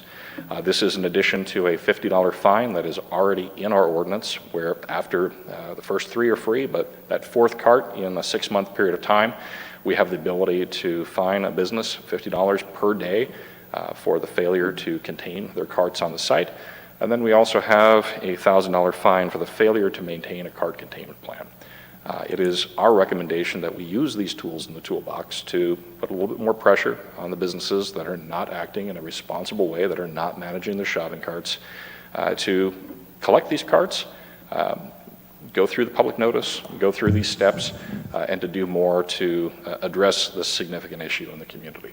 Andy, With that, excuse me, I'm seeing what you're doing here because I'm sure the markets are going to look at it. Is it cheaper for me just to leave them there and make new ones instead of paying somebody to go there in a truck and pick it up? Because I don't think supermarkets have that capability of having a driver in a pickup truck and lifting them up and liability insurance. So you think this program you got here and finding them like that will prevent them from just saying, just leave them there, we'll order new? we need a new strategy. And I think the shopping carts themselves, they are a couple $100. They are an expense. And as well, I think with this approach, we've demonstrated that these fines can add up. These can be a pretty significant expense to a business that's not properly maintaining them. Adding wheel locks, that's a reasonable measure. That's an effective way of creating an effective cart containment plan. The businesses, they don't pick these carts up themselves. They are contracting with cart retrieval companies. That's part of a solution as well, demonstrating that you have a retrieval company that is picking up carts that do manage to make it off-site. I think ideally, we don't want to be in the business of collecting carts on behalf of stores, but we do want to create more an incentive for them to properly maintain them on-site, whether it's through a wheel lock or some other mechanism, the long pole, something that prevents you from getting it out the door. We want to see businesses act in a responsible way to contain their carts. Mr. Mayor. Just one more quick question, I'll be through. Thank you. Is there how would I say this, a list of the most highest repeated offender from 1 to 10? Are we allowed to mention those names, or? They're in the staff report, and I would say that Target is a significant offender. Food for Less. Who was that? Target is a significant offender. Food for Less, the 99-cent only stores, Rite Aid, Walgreens. Wow. Those are some of the significant contributors here. And then, of course, we have Palm Springs businesses, Home Depot, Lowe's, Burlington, Aldi, Staples. Those are also very significant bigger than I thought. Mayor Pro Tem. So I just have a couple of questions so that I can get on top of this. You said there are people that go around to collect the carts, but they won't collect them in our city, or if they're bringing them to our storage. What was that? There are cart containment companies that operate in the desert. We're aware of at least 2. What we have heard is that some businesses have told the cart containment companies, we won't pay you to bring those carts back to our store unless you're bringing 10 or more. If this is a smaller store, if there aren't many of those carts out there, the cart retrieval company may only find a couple. That's a disincentive to that cart retrieval company to pick up those carts. They may pass them by. They may not pick them up. So that is a problem that we're facing. Okay, so then let's balance that off of who's gonna bring the carts to us? We're gonna do it ourselves? That's what the Yes. fines is for. We have. So I guess I don't understand why if we wanted to make this like a tow truck company, we would say, now you are in charge of all the tows. You are in charge of all the carts. It doesn't matter where they come from, and they come back to this yard. And then we're in charge of fining people. Isn't that how that works? So our approach, we have acquired a trailer.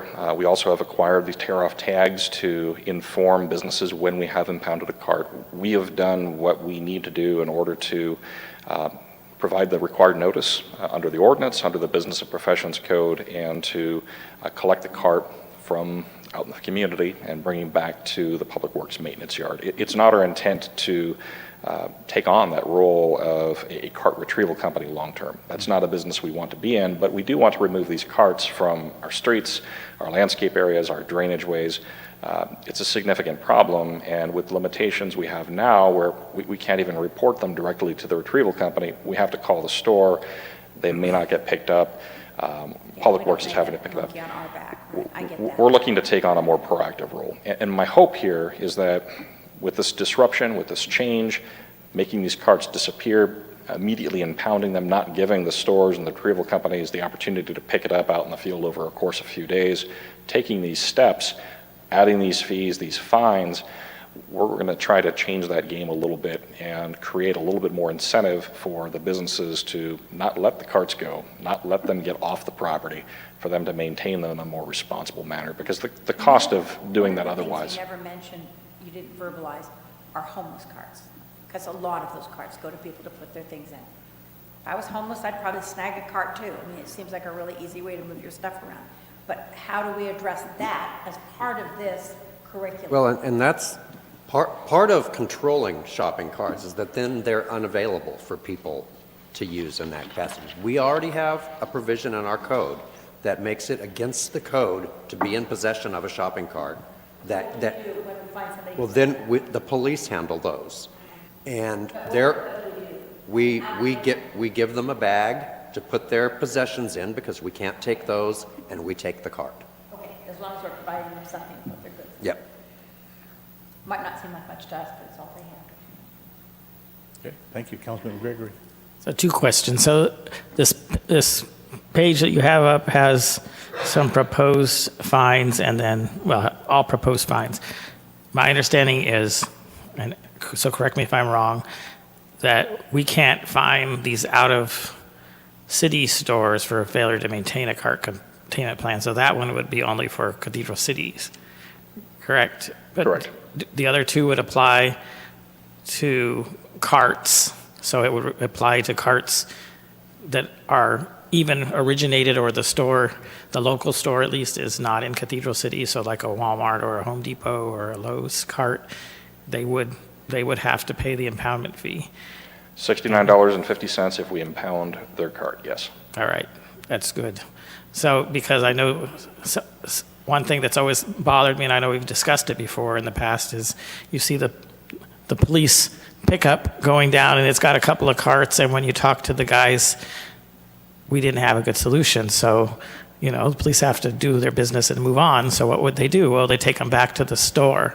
So, and sometimes in Palm Springs, especially along the wash, so they're picking up these Palm Springs carts and kindly delivering back to the store, which then they kindly get taken again because they don't have a plan. And so that is, I'm very encouraged to see that we're doing something that will actually also apply to the carts, regardless of where they're from, so that we can start to deal with that issue.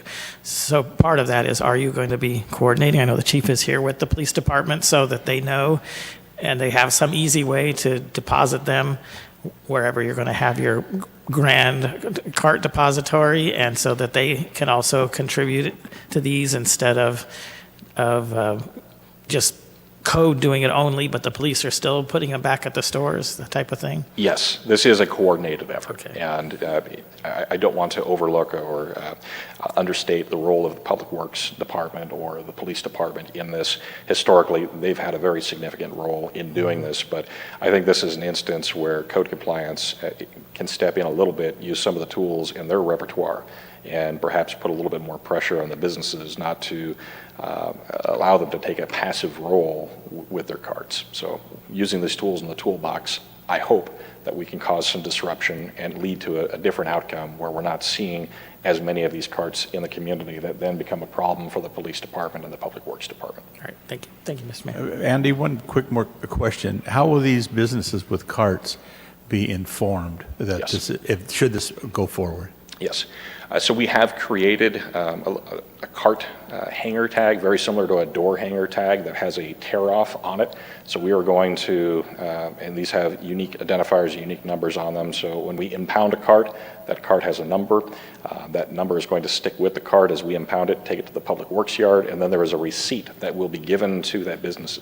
When we impound a cart, we're required to provide direct notice to them within 24 hours of when we impound that shopping cart. So we're going to take that tear-off tag and provide notice to the business that we have their cart. Okay, but no prior notice. If this goes into effect, we're not sending out any notices. No, It's just we're taking the cart. Okay, Councilmember Gutierrez. That was my question, that whenever we spot a cart, we're immediately going to impound it. As part of this strategy, yes. Thank you. Mayor Pro Tem. I had it on my screen and now it's managed to get away. The very last thing you had listed was the $1,000 fine for lack of containment. Have you worked with legal on this, what the laws are that allow us to say that's adequate, or even to say people have to have containment on their private property? That's in the California Business and Professions Code already, that stores are required, if they have 10 or more carts, they're required to have a cart containment plan. That's in our ordinance today. And typically, what is that? I'm sorry? Containment plan. A containment Typically, plan? what is it? Sure. So that is the store's proposal to say, this is how we are managing our carts. No, I understand what the words mean. What typically do they use as a containment plan? Well, I'll use Target as an example. Target produced a graphic showing that they're using a retrieval company to scout areas within 1/4 mile of Target, and that their retrieval company will pick up carts within 1/4 mile of the Target store. Wow, generous. Can you think of other plans that are being used? That's the one that immediately comes to my mind, but I would say that example, that is an insufficient cart containment I plan. mean, are any of them putting, because I think you and I talked about, a barrier that locks the cart when you try to leave the premises. Correct. Not necessarily the store, but I was thinking more like the Home Depot, Ross, all these, where it's kind of big, but it stops as you get to the edge. Correct. That's what we've seen with Cardenas Markets and with Stater Brothers, and those are effective solutions, and we are not seeing their carts as a significant contributor to this problem. And if we don't find that this program is effective, that they just blow you off, what can you do in the end? Is that something that we can have as an ordinance, that you must have that containment, if we can't contain the problem? That's something that we can take a look at to see just how we can use that cart containment plan, or how we can strengthen that cart containment plan. I believe we have ample discretion to determine what's appropriate or not today. We just haven't used it, and this is a tool in our toolbox that staff is looking to use a little bit more assertively. Thank you. Council member, on that note, certainly as to any new facility that was going to go in, we could require them to have an auto-locking device. Whether we can retroactively impose that, I think we'd have to go through with the director and look at the cart containment plans that are in place, see if they've got major violations, and then think about whether we can come back to council and talk about retroactively imposing that as a penalty for not enforcing it in lieu of fines or something. Usually they're resistive because it does cost some money. It is required at the time of a business license, and I believe it is at the time of a renewal of a business license. So we can take a look at that. When the ordinance was adopted, there was a provision that it applied retroactively to existing businesses prior to the effective date of the ordinance, and there were provisions, there was language in there that required all businesses to come into compliance with that. I'm just inherently skeptical that if they haven't been doing it all this time, I don't know if 50 or 60 bucks is going to be the answer, but maybe it will. We want to give it a shot. Yep, I think it's going to be great. You can go ahead and continue if you've got more to go. You got more? Or was that the last? Okay. I didn't see the end. There you are. Okay. Thank you very much. Council, we asked all the questions, comments. Any comment from the public? Mr. Brad Anderson would like to comment on this item. He's been sitting there very quiet and patiently. I was waiting. Here we go. How you doing? Good evening, Brad Anderson, City Ransom Raj. Yes, I wanted to come out and speak on this topic.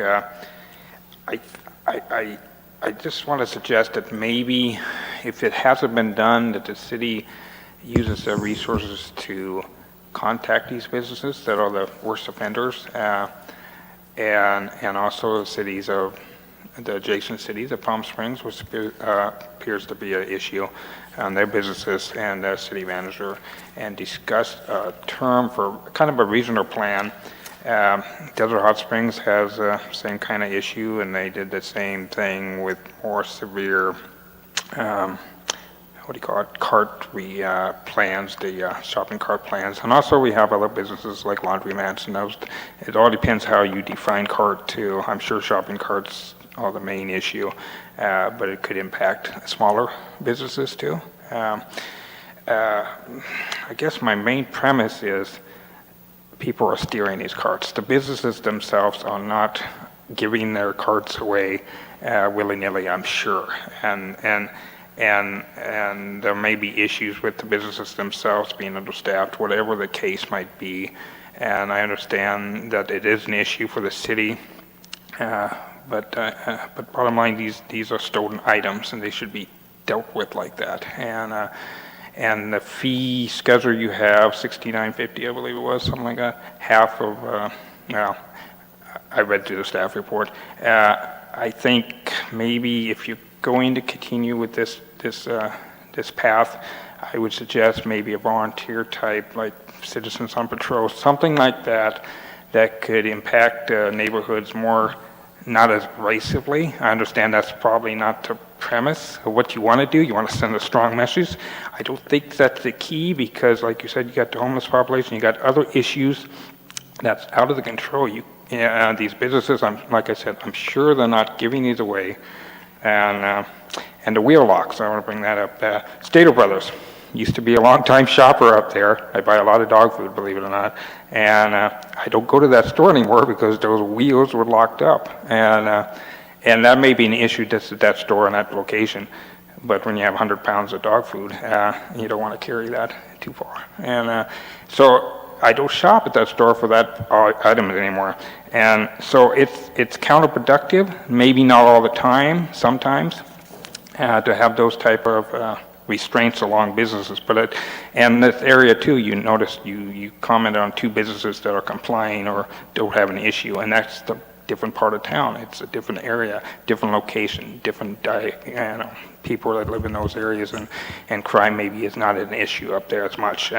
So I hope that you can maybe table this for now and contact businesses and neighboring cities and maybe work out some kind of regional plan to look at this. And that's all I have. Thank you. Thank you, Brad. Anyone else? I don't have any other. Any more council comments? Yeah, it looks We like ready it's for a vote or a motion?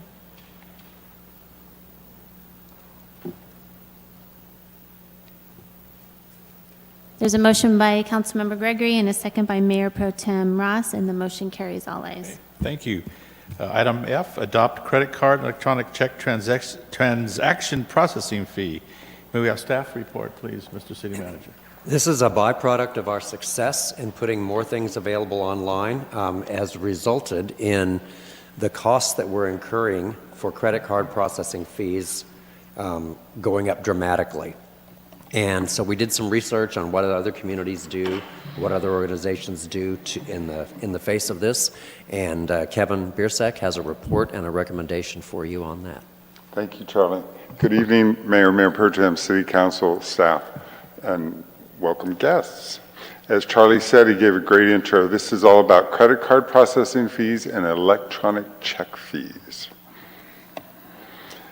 We maintain a schedule, as you're aware. On the previous item, you know we have a schedule of user and regulatory fees. We'll be bringing that back to you in the second meeting in April for our annual CPI update, ironically. So with respect to these 2 new fees, the credit card fee and the electronic check fee, it's recommended to be included in the city's master fee schedule, and it's purely to recapture our costs. We're not generating any new fees as a result, or any new revenue as a result of it. So in coordinating with our auditors, this will function either as a pass-through collection or an offset to the revenue. We only have 2 items currently today that we are able to do as offsets, so we'll determine if we're able to do this as an offset to the actual expense so that the revenue and the expense can actually net. So that remains to be seen. It will be one or the other.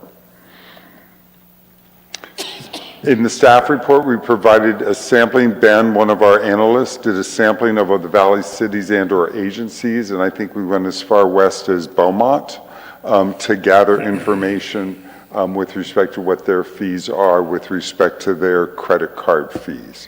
And we land at 2.75%. I believe the highest was at a 3% fee in what was attached to the staff report. Now, separately, the electronic fee, where in the customer self-service portal, if you go in and you don't want to use a credit card, we will be incorporating the option to be able to do an electronic check directly to the bank account, and that's per transaction. That's a flat $1.95. These fees in the fee study, they will not be subject to the CPI increase. So just as an FYI, these are not subject to that kind of thing when we come back to you on our annual basis of doing that CPI update. So we recommend council adopt a resolution establishing both the credit card transaction fee and an electronic check fee. Any questions you all might have? I believe we have Councilmember Gregory. Yes, sir. So thank you for this presentation and for bringing this item forward. So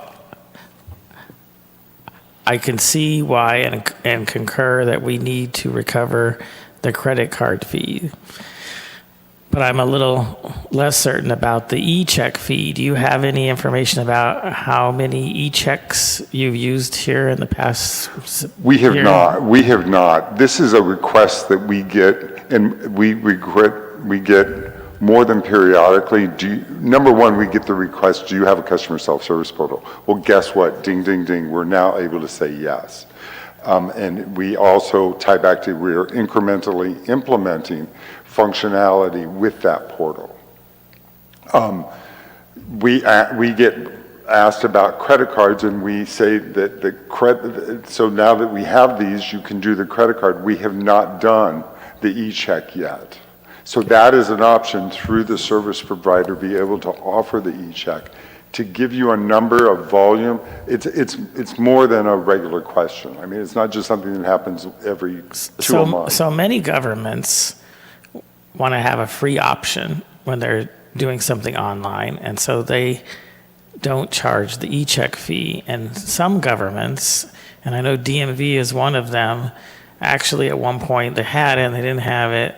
Well, they don't have it anymore because they did a study which showed checks are labor intensive, and you even have a greater risk with a physical paper check because there's a time delay in the check not being any good. But e-checks take a lot of the labor away. So when they actually did a study, I know in DMV, they determined that it cost more to accept paper checks than just for the state to eat the $1.95 fee. It costs more than $1.95 in labor to process a real check, and or cash.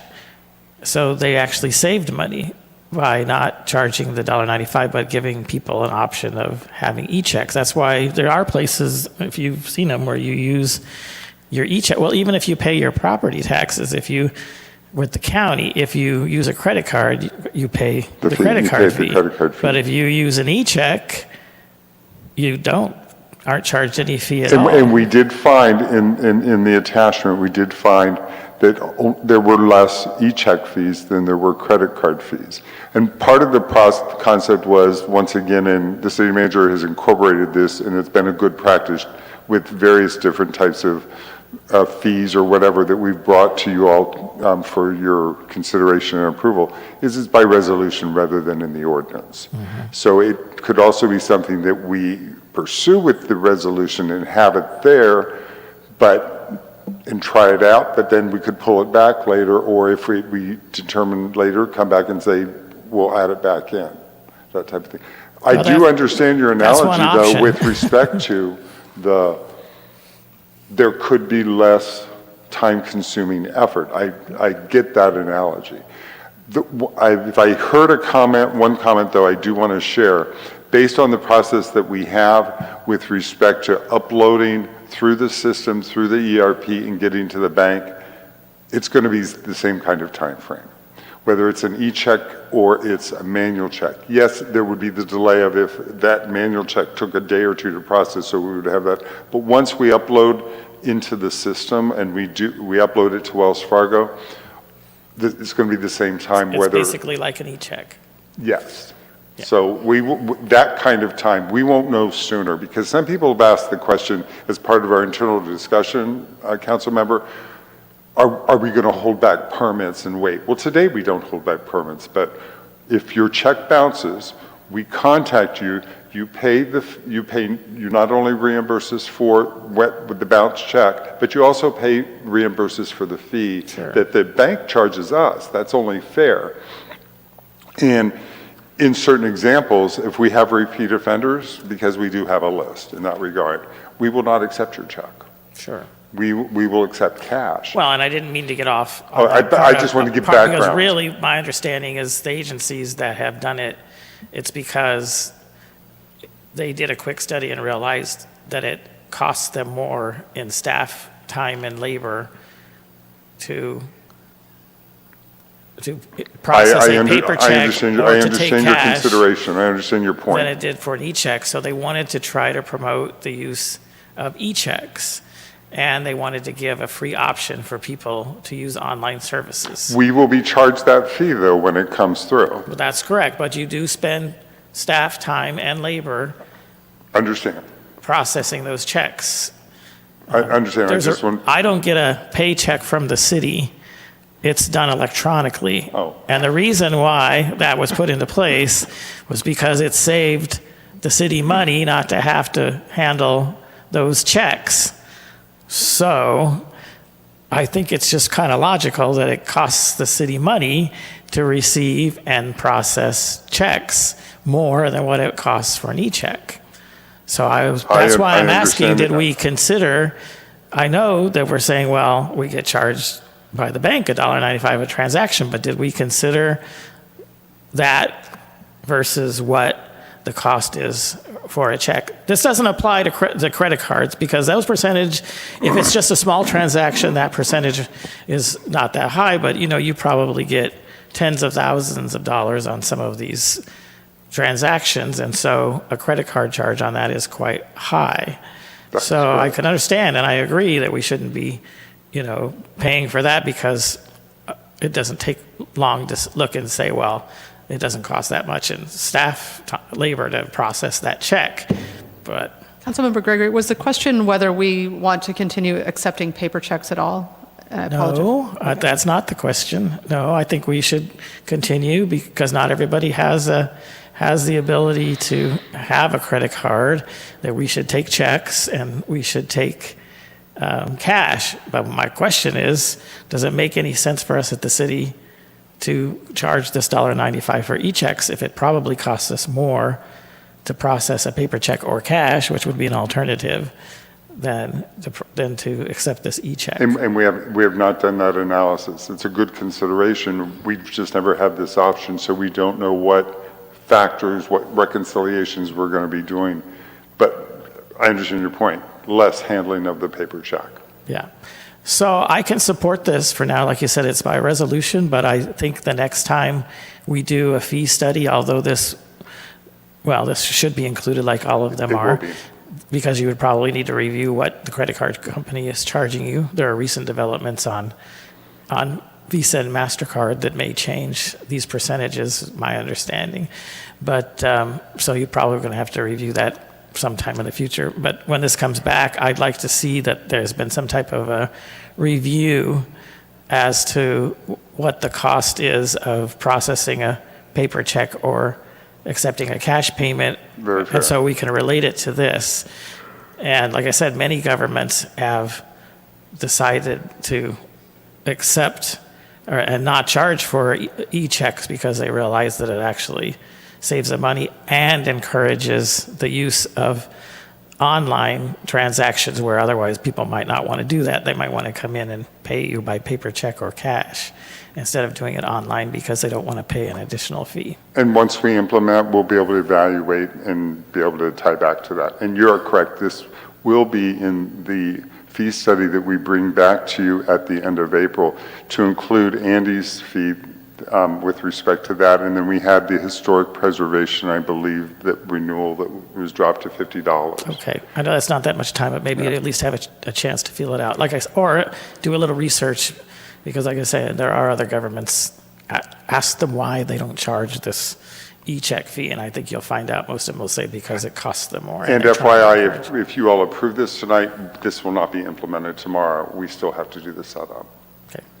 All right, thank you. Thank you. Thank you. Councilmember Gutierrez. Thank you.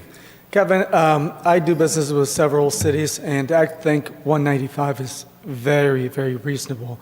The city of Odessa Hot Springs, I'd rather drive out there and pay with a check myself because their fee is much higher.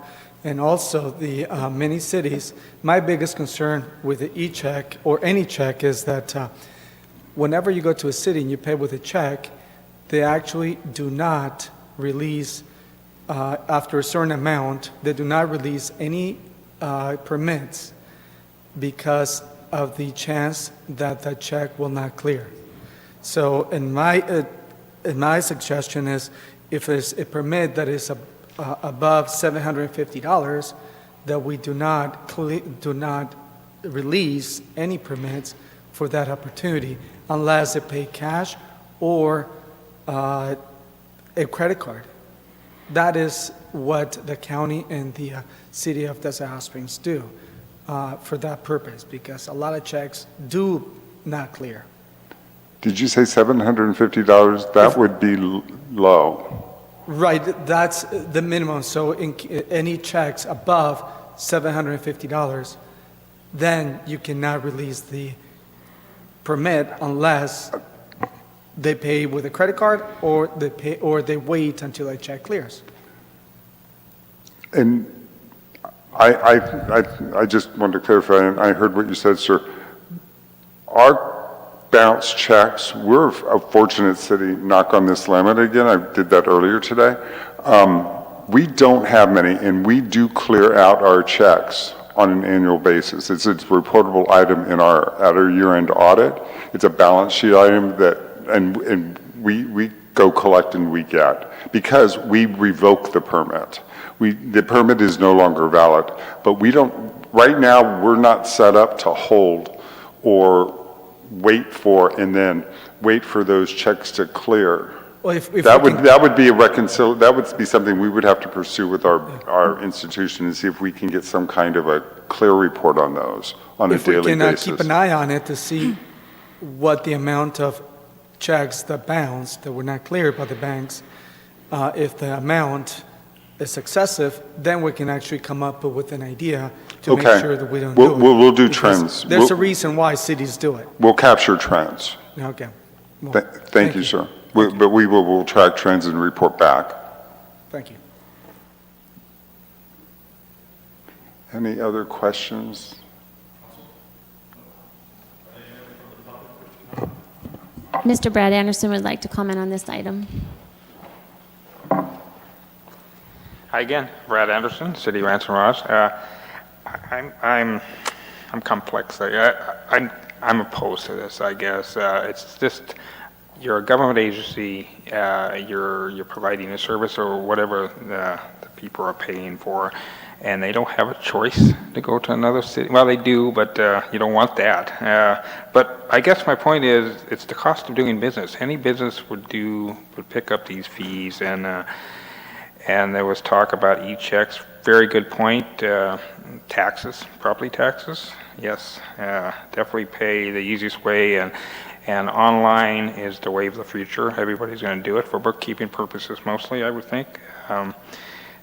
And I'm kind of against just doing it by resolution and to see how it goes, because you're taxing mostly your residents of your city. And again, it is a cost of doing business. It's a cost for the city. And I guess that's all I have to say. I'm opposed to it.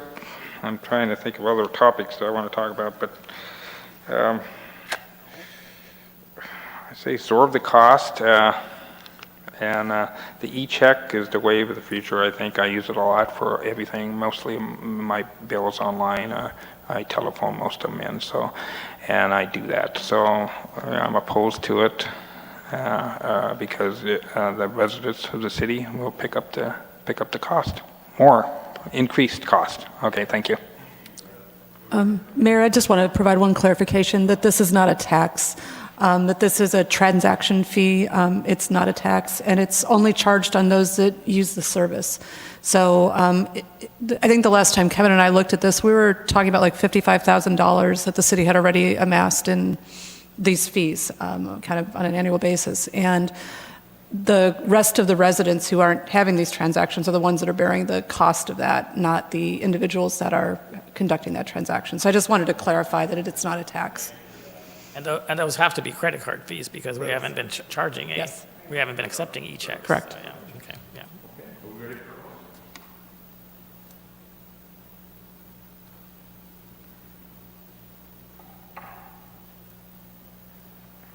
There's a motion by Councilmember Gutierrez and a second by Councilmember Lamb, and the motion carries all ayes.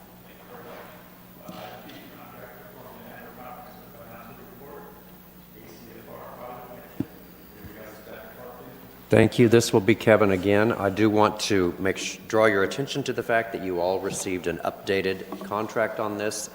Schedule A was updated to reflect a requirement, to make it explicit, a requirement in state law that they rotate their partners at least every 6 years. So that now is part of the contract.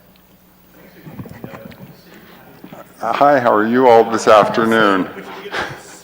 This is almost like a Groundhog Day kind of afternoon and evening, is it not? Thank you. Good evening once again, Mayor, Mayor Pro Tem, City Council, staff, interested guests. Audit services, every 6 years, that's how we roll. We do a contract, a 3-year base and a 3-year option. So here we are to talk to you all. We had 1 year in there where we did a 1 year just to get us ironically off budget cycle. Just so that in the city manager, we coordinated on that so that we would be able to, because as you're aware, from December to May every 2 years, it is budget time. There's another 4-letter word I could use, but I won't. But it is budget time. And so by doing this and having gotten this off cycle, we are able to do this when we're not in a budget crunch year. So thank you for that. I wanted to explain that there was a strategy in there. So audit services most recently have been provided by Lance Sol Lunghard out of Brea. They are a limited liability partnership, and this is their most recent performance period. We competitively procure. We used to have a list of 13 auditors, lucky 13 audit firms, that this last time through consolidation was in our research before we put out this RFP, those 13 became 10. And likewise, in 2013-14 is when the 6-year requirement came about with the State Controller's Office, is that it is incumbent upon the audit firm to ensure that they rotate partners. That you can't have that continued relationship with the same partner of that firm. So that is a state controller's requirement. Excuse me, per the RFP, the scope of the audit proposal included the following. The city audit, which includes numerous reports, and you see that at the end of December when we come forth to you and provide you the audit reports and the contents of those. The primary piece of that is the actual audit, and people think, oh wow, you have a 2-week audit. It's a process. So, and I've said this before, just from the standpoint of our audit time starts late April, early May, because we have an interim audit in May. It's a 1-week audit, and they're here to check on our processes. They make sure, for example, that Kevin Biersack cannot put in an invoice, he cannot approve the invoice, and he cannot run the process to cut the check or the EFT to my bank account. Those are process kinds of things. Another process thing that they check in the interim audit is they make sure that this 5 of you and Greg Jackson, that you do your ethics training every 2 years. And if you don't, that's an audit finding. So that's why this young lady to my left, she comes after you through either her or human resources to make sure that you do that audit, that you do that training every 2 years. So there's all different kinds of process things that happen in May. Then at the end of the fiscal year, we have new GASBs, Government Accounting Standard Board items that are approved that we have to plan for and implement, so that we're working with our auditors on those. Then the year-end audit is in September. And when we do that year-end audit in September, it's 2 weeks. And then thereafter, we're in the mode of preparing the financial statements. And we are a unique city in that we prepare our own financial statements.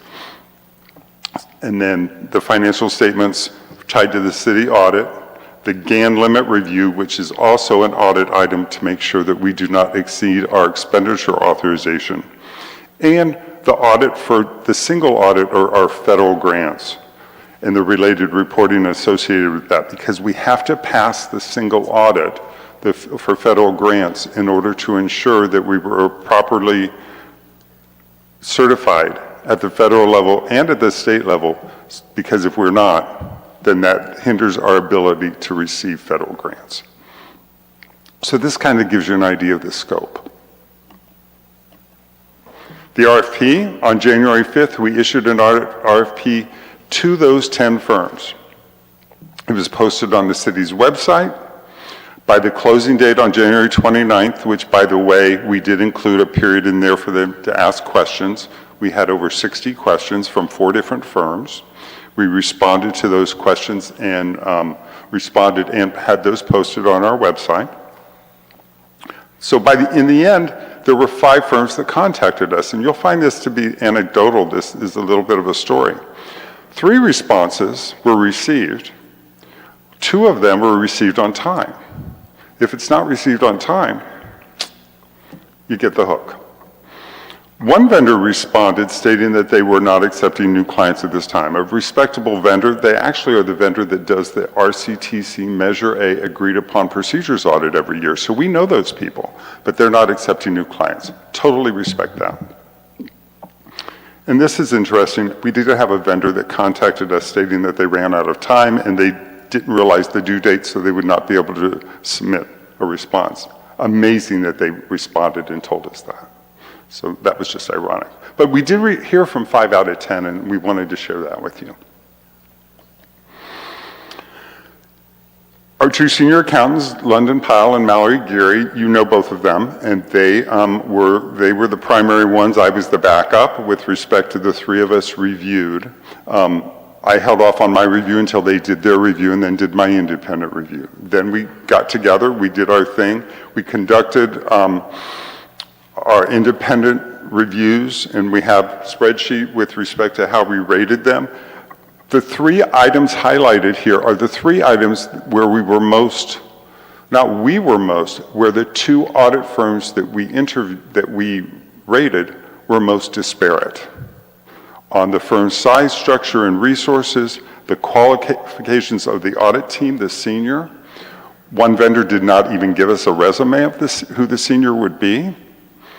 And we asked about that subsequently. And then the 3rd item is the adequacy of the proposed staffing plan. And we'll talk about that in a subsequent slide as well. Oral interviews. London and Mallory asked the questions. I just sat in the little corner on the Zoom and then did some summary stuff at the end.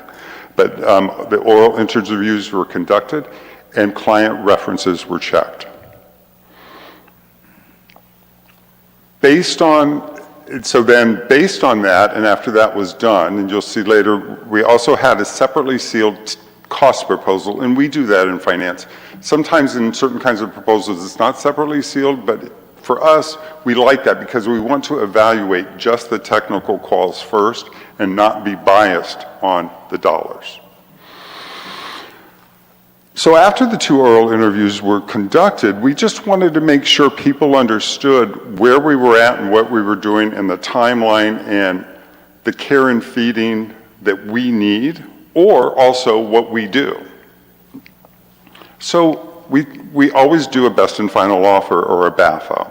And Councilmember Ross, I'm sorry I didn't put the acronym in there for you, but we always go out with the best and final offer. We send out an email. And in this example, this is the first time in 17 years here at the city that we in finance have asked the question regarding the BAFO, whether you need to increase the cost. We've never asked that question.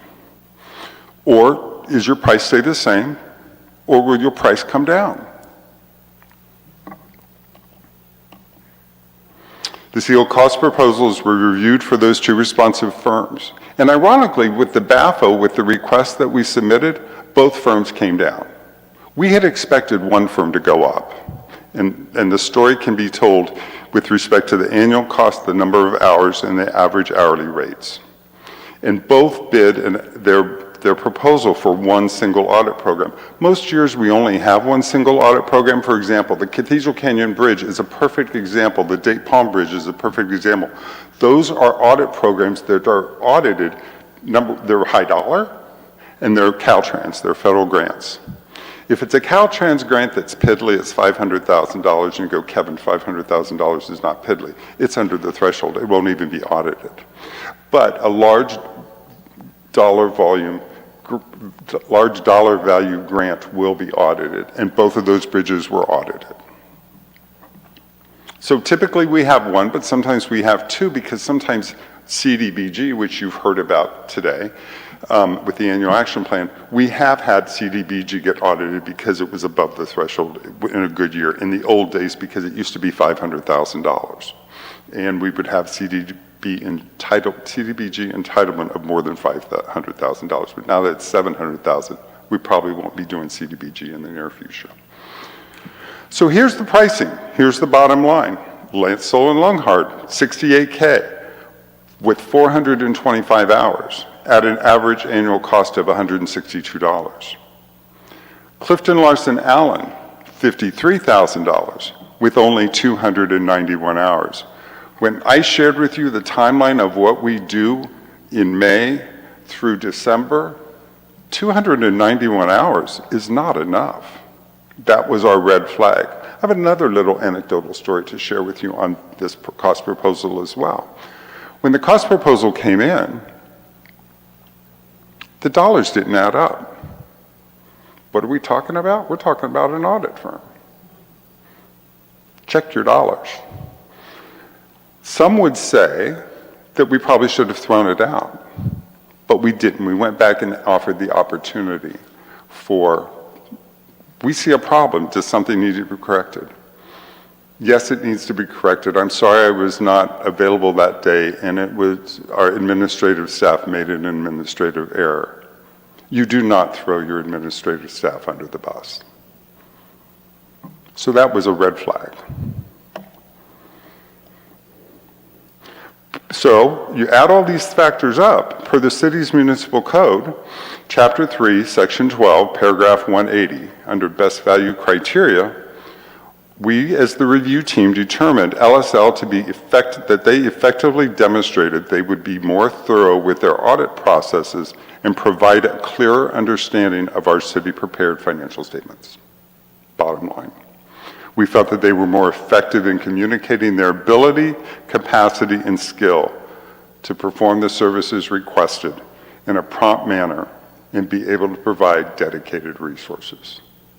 And quite honestly, through our years, when we have a problem with an interpretation of a GASB, we send an email and or make a telephone call, and we have a meeting in a week. We are not a number. And when we check client references, we receive feedback. You're a number. And we don't want to be a number.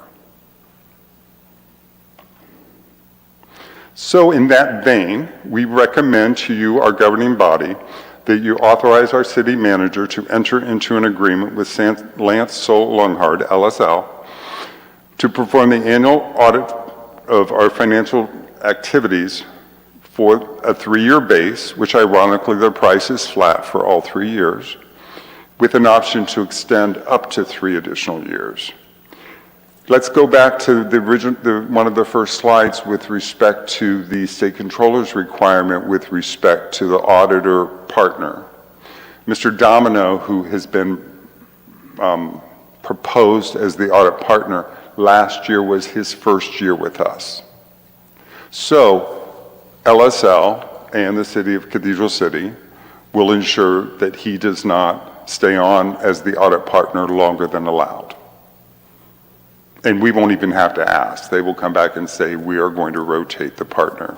And I'm confident that will happen. I will not be here. That is a long Mayor, time from now. If I could ask, since you're at that section, so thank you for pointing out the state controller's office, requirement, but that actually comes from a government code. So I had spoken to the city manager. And that's where that is, yes, sir. Yes, so I see that. So so this was edited, so now it says partner note 1, but I don't know what note 1 is. And that's my bad. I was going to do a note and I forgot to take out the note on the partner. So again, we can ask the attorney, but it's the government code, which now is outlined in here, says that you can't employ the same agency if they're going to use the same lead audit partner or coordinating audit partner who has primary responsibility for the audit, or the audit partner responsible for reviewing the audit. And then there's this addition that says, since Mr. Domino, which I don't know who Mr. Domino is. He is who was proposed. I got you, but it doesn't, this is in the contract now, and it just says Mr. Domino. I don't know who that is. was the audit partner, so he'll only be eligible to be the audit partner for the next 5 years. So what about the lead audit partner or the coordinating audit partner having primary responsibility for the audit? Who is that? That is that person. Now, what they will do is they will also, other partners in their firm, they will identify a QA partner and to be a review partner. And that would be a separate person as well. And the reason so that's what it seems to say. You can't have the same partner doing the audit, and you can't have the same person that reviews the audit. So, and they won't. So like this but what I'm saying is this didn't answer that. This just talks about Mr. Domino. And the reason, if I can explain the reason I put Mr. Domino in there, Mr. Domino will be the one to sign it. So I wanted to make sure that when it gets routed through the process, because this will be the example of, that will be the city clerk will probably route through the new electronic signature process. It was just to highlight, to provide that so that when he signs it, he actually ties back to, he knows. Now from a QA standpoint, that would be a separate person or a different partner, and they will rotate that as well. And on that, from a QA standpoint, we usually don't have the same QA auditor even 2 or 3 years.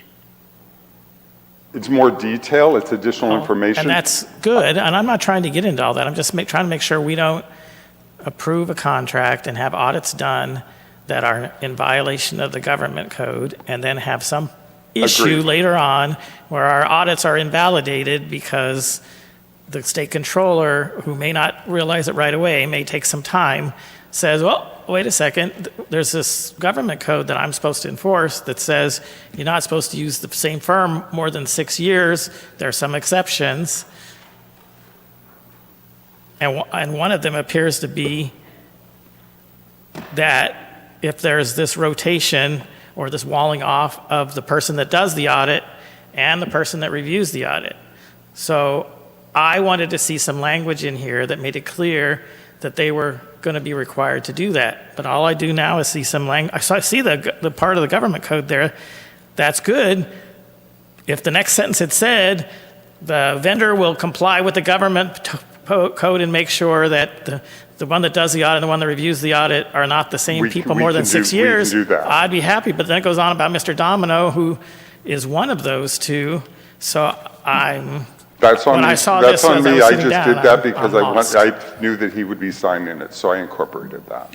Councilmember Gregory, I think we can fix this by cutting out the sentence, the 2 sentences that have Mr. Domino and the one preceding that, and then adding a separate clause that says that the contractor agrees that no employee or principal of the audit firm will serve more than 6 years in any of the 3 capacities identified. And I would be comfortable with that. Perfect. That's why I appreciate your presentation. I'm not. I know. I understand that, and I appreciate that you went through your evaluation process because your recommendation is we do take the higher cost vendor over the lower cost. So I know it's important to articulate as to why that is. But I just also feel that we have this issue that an attempt was made to resolve it, but it really isn't resolved in the contract to make sure that we have made our best effort as the ones that would be approving it to make sure that it's clear that they need to follow the government code. It's a good we'll change that accordingly. And if the recommendation or the motion needs to include that, that's great. Thank you, Mayor. Great. Any other council members? Okay. And nobody from the public? Okay. No. So are we going to have a motion with the changes that the city? Okay. Attorney? If you want to go ahead and make it. I'll just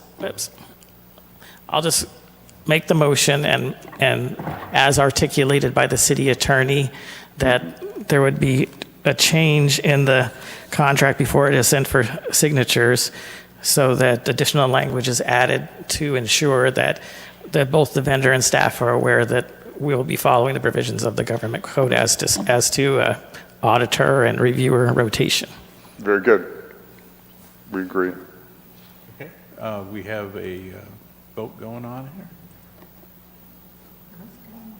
I believe it's done.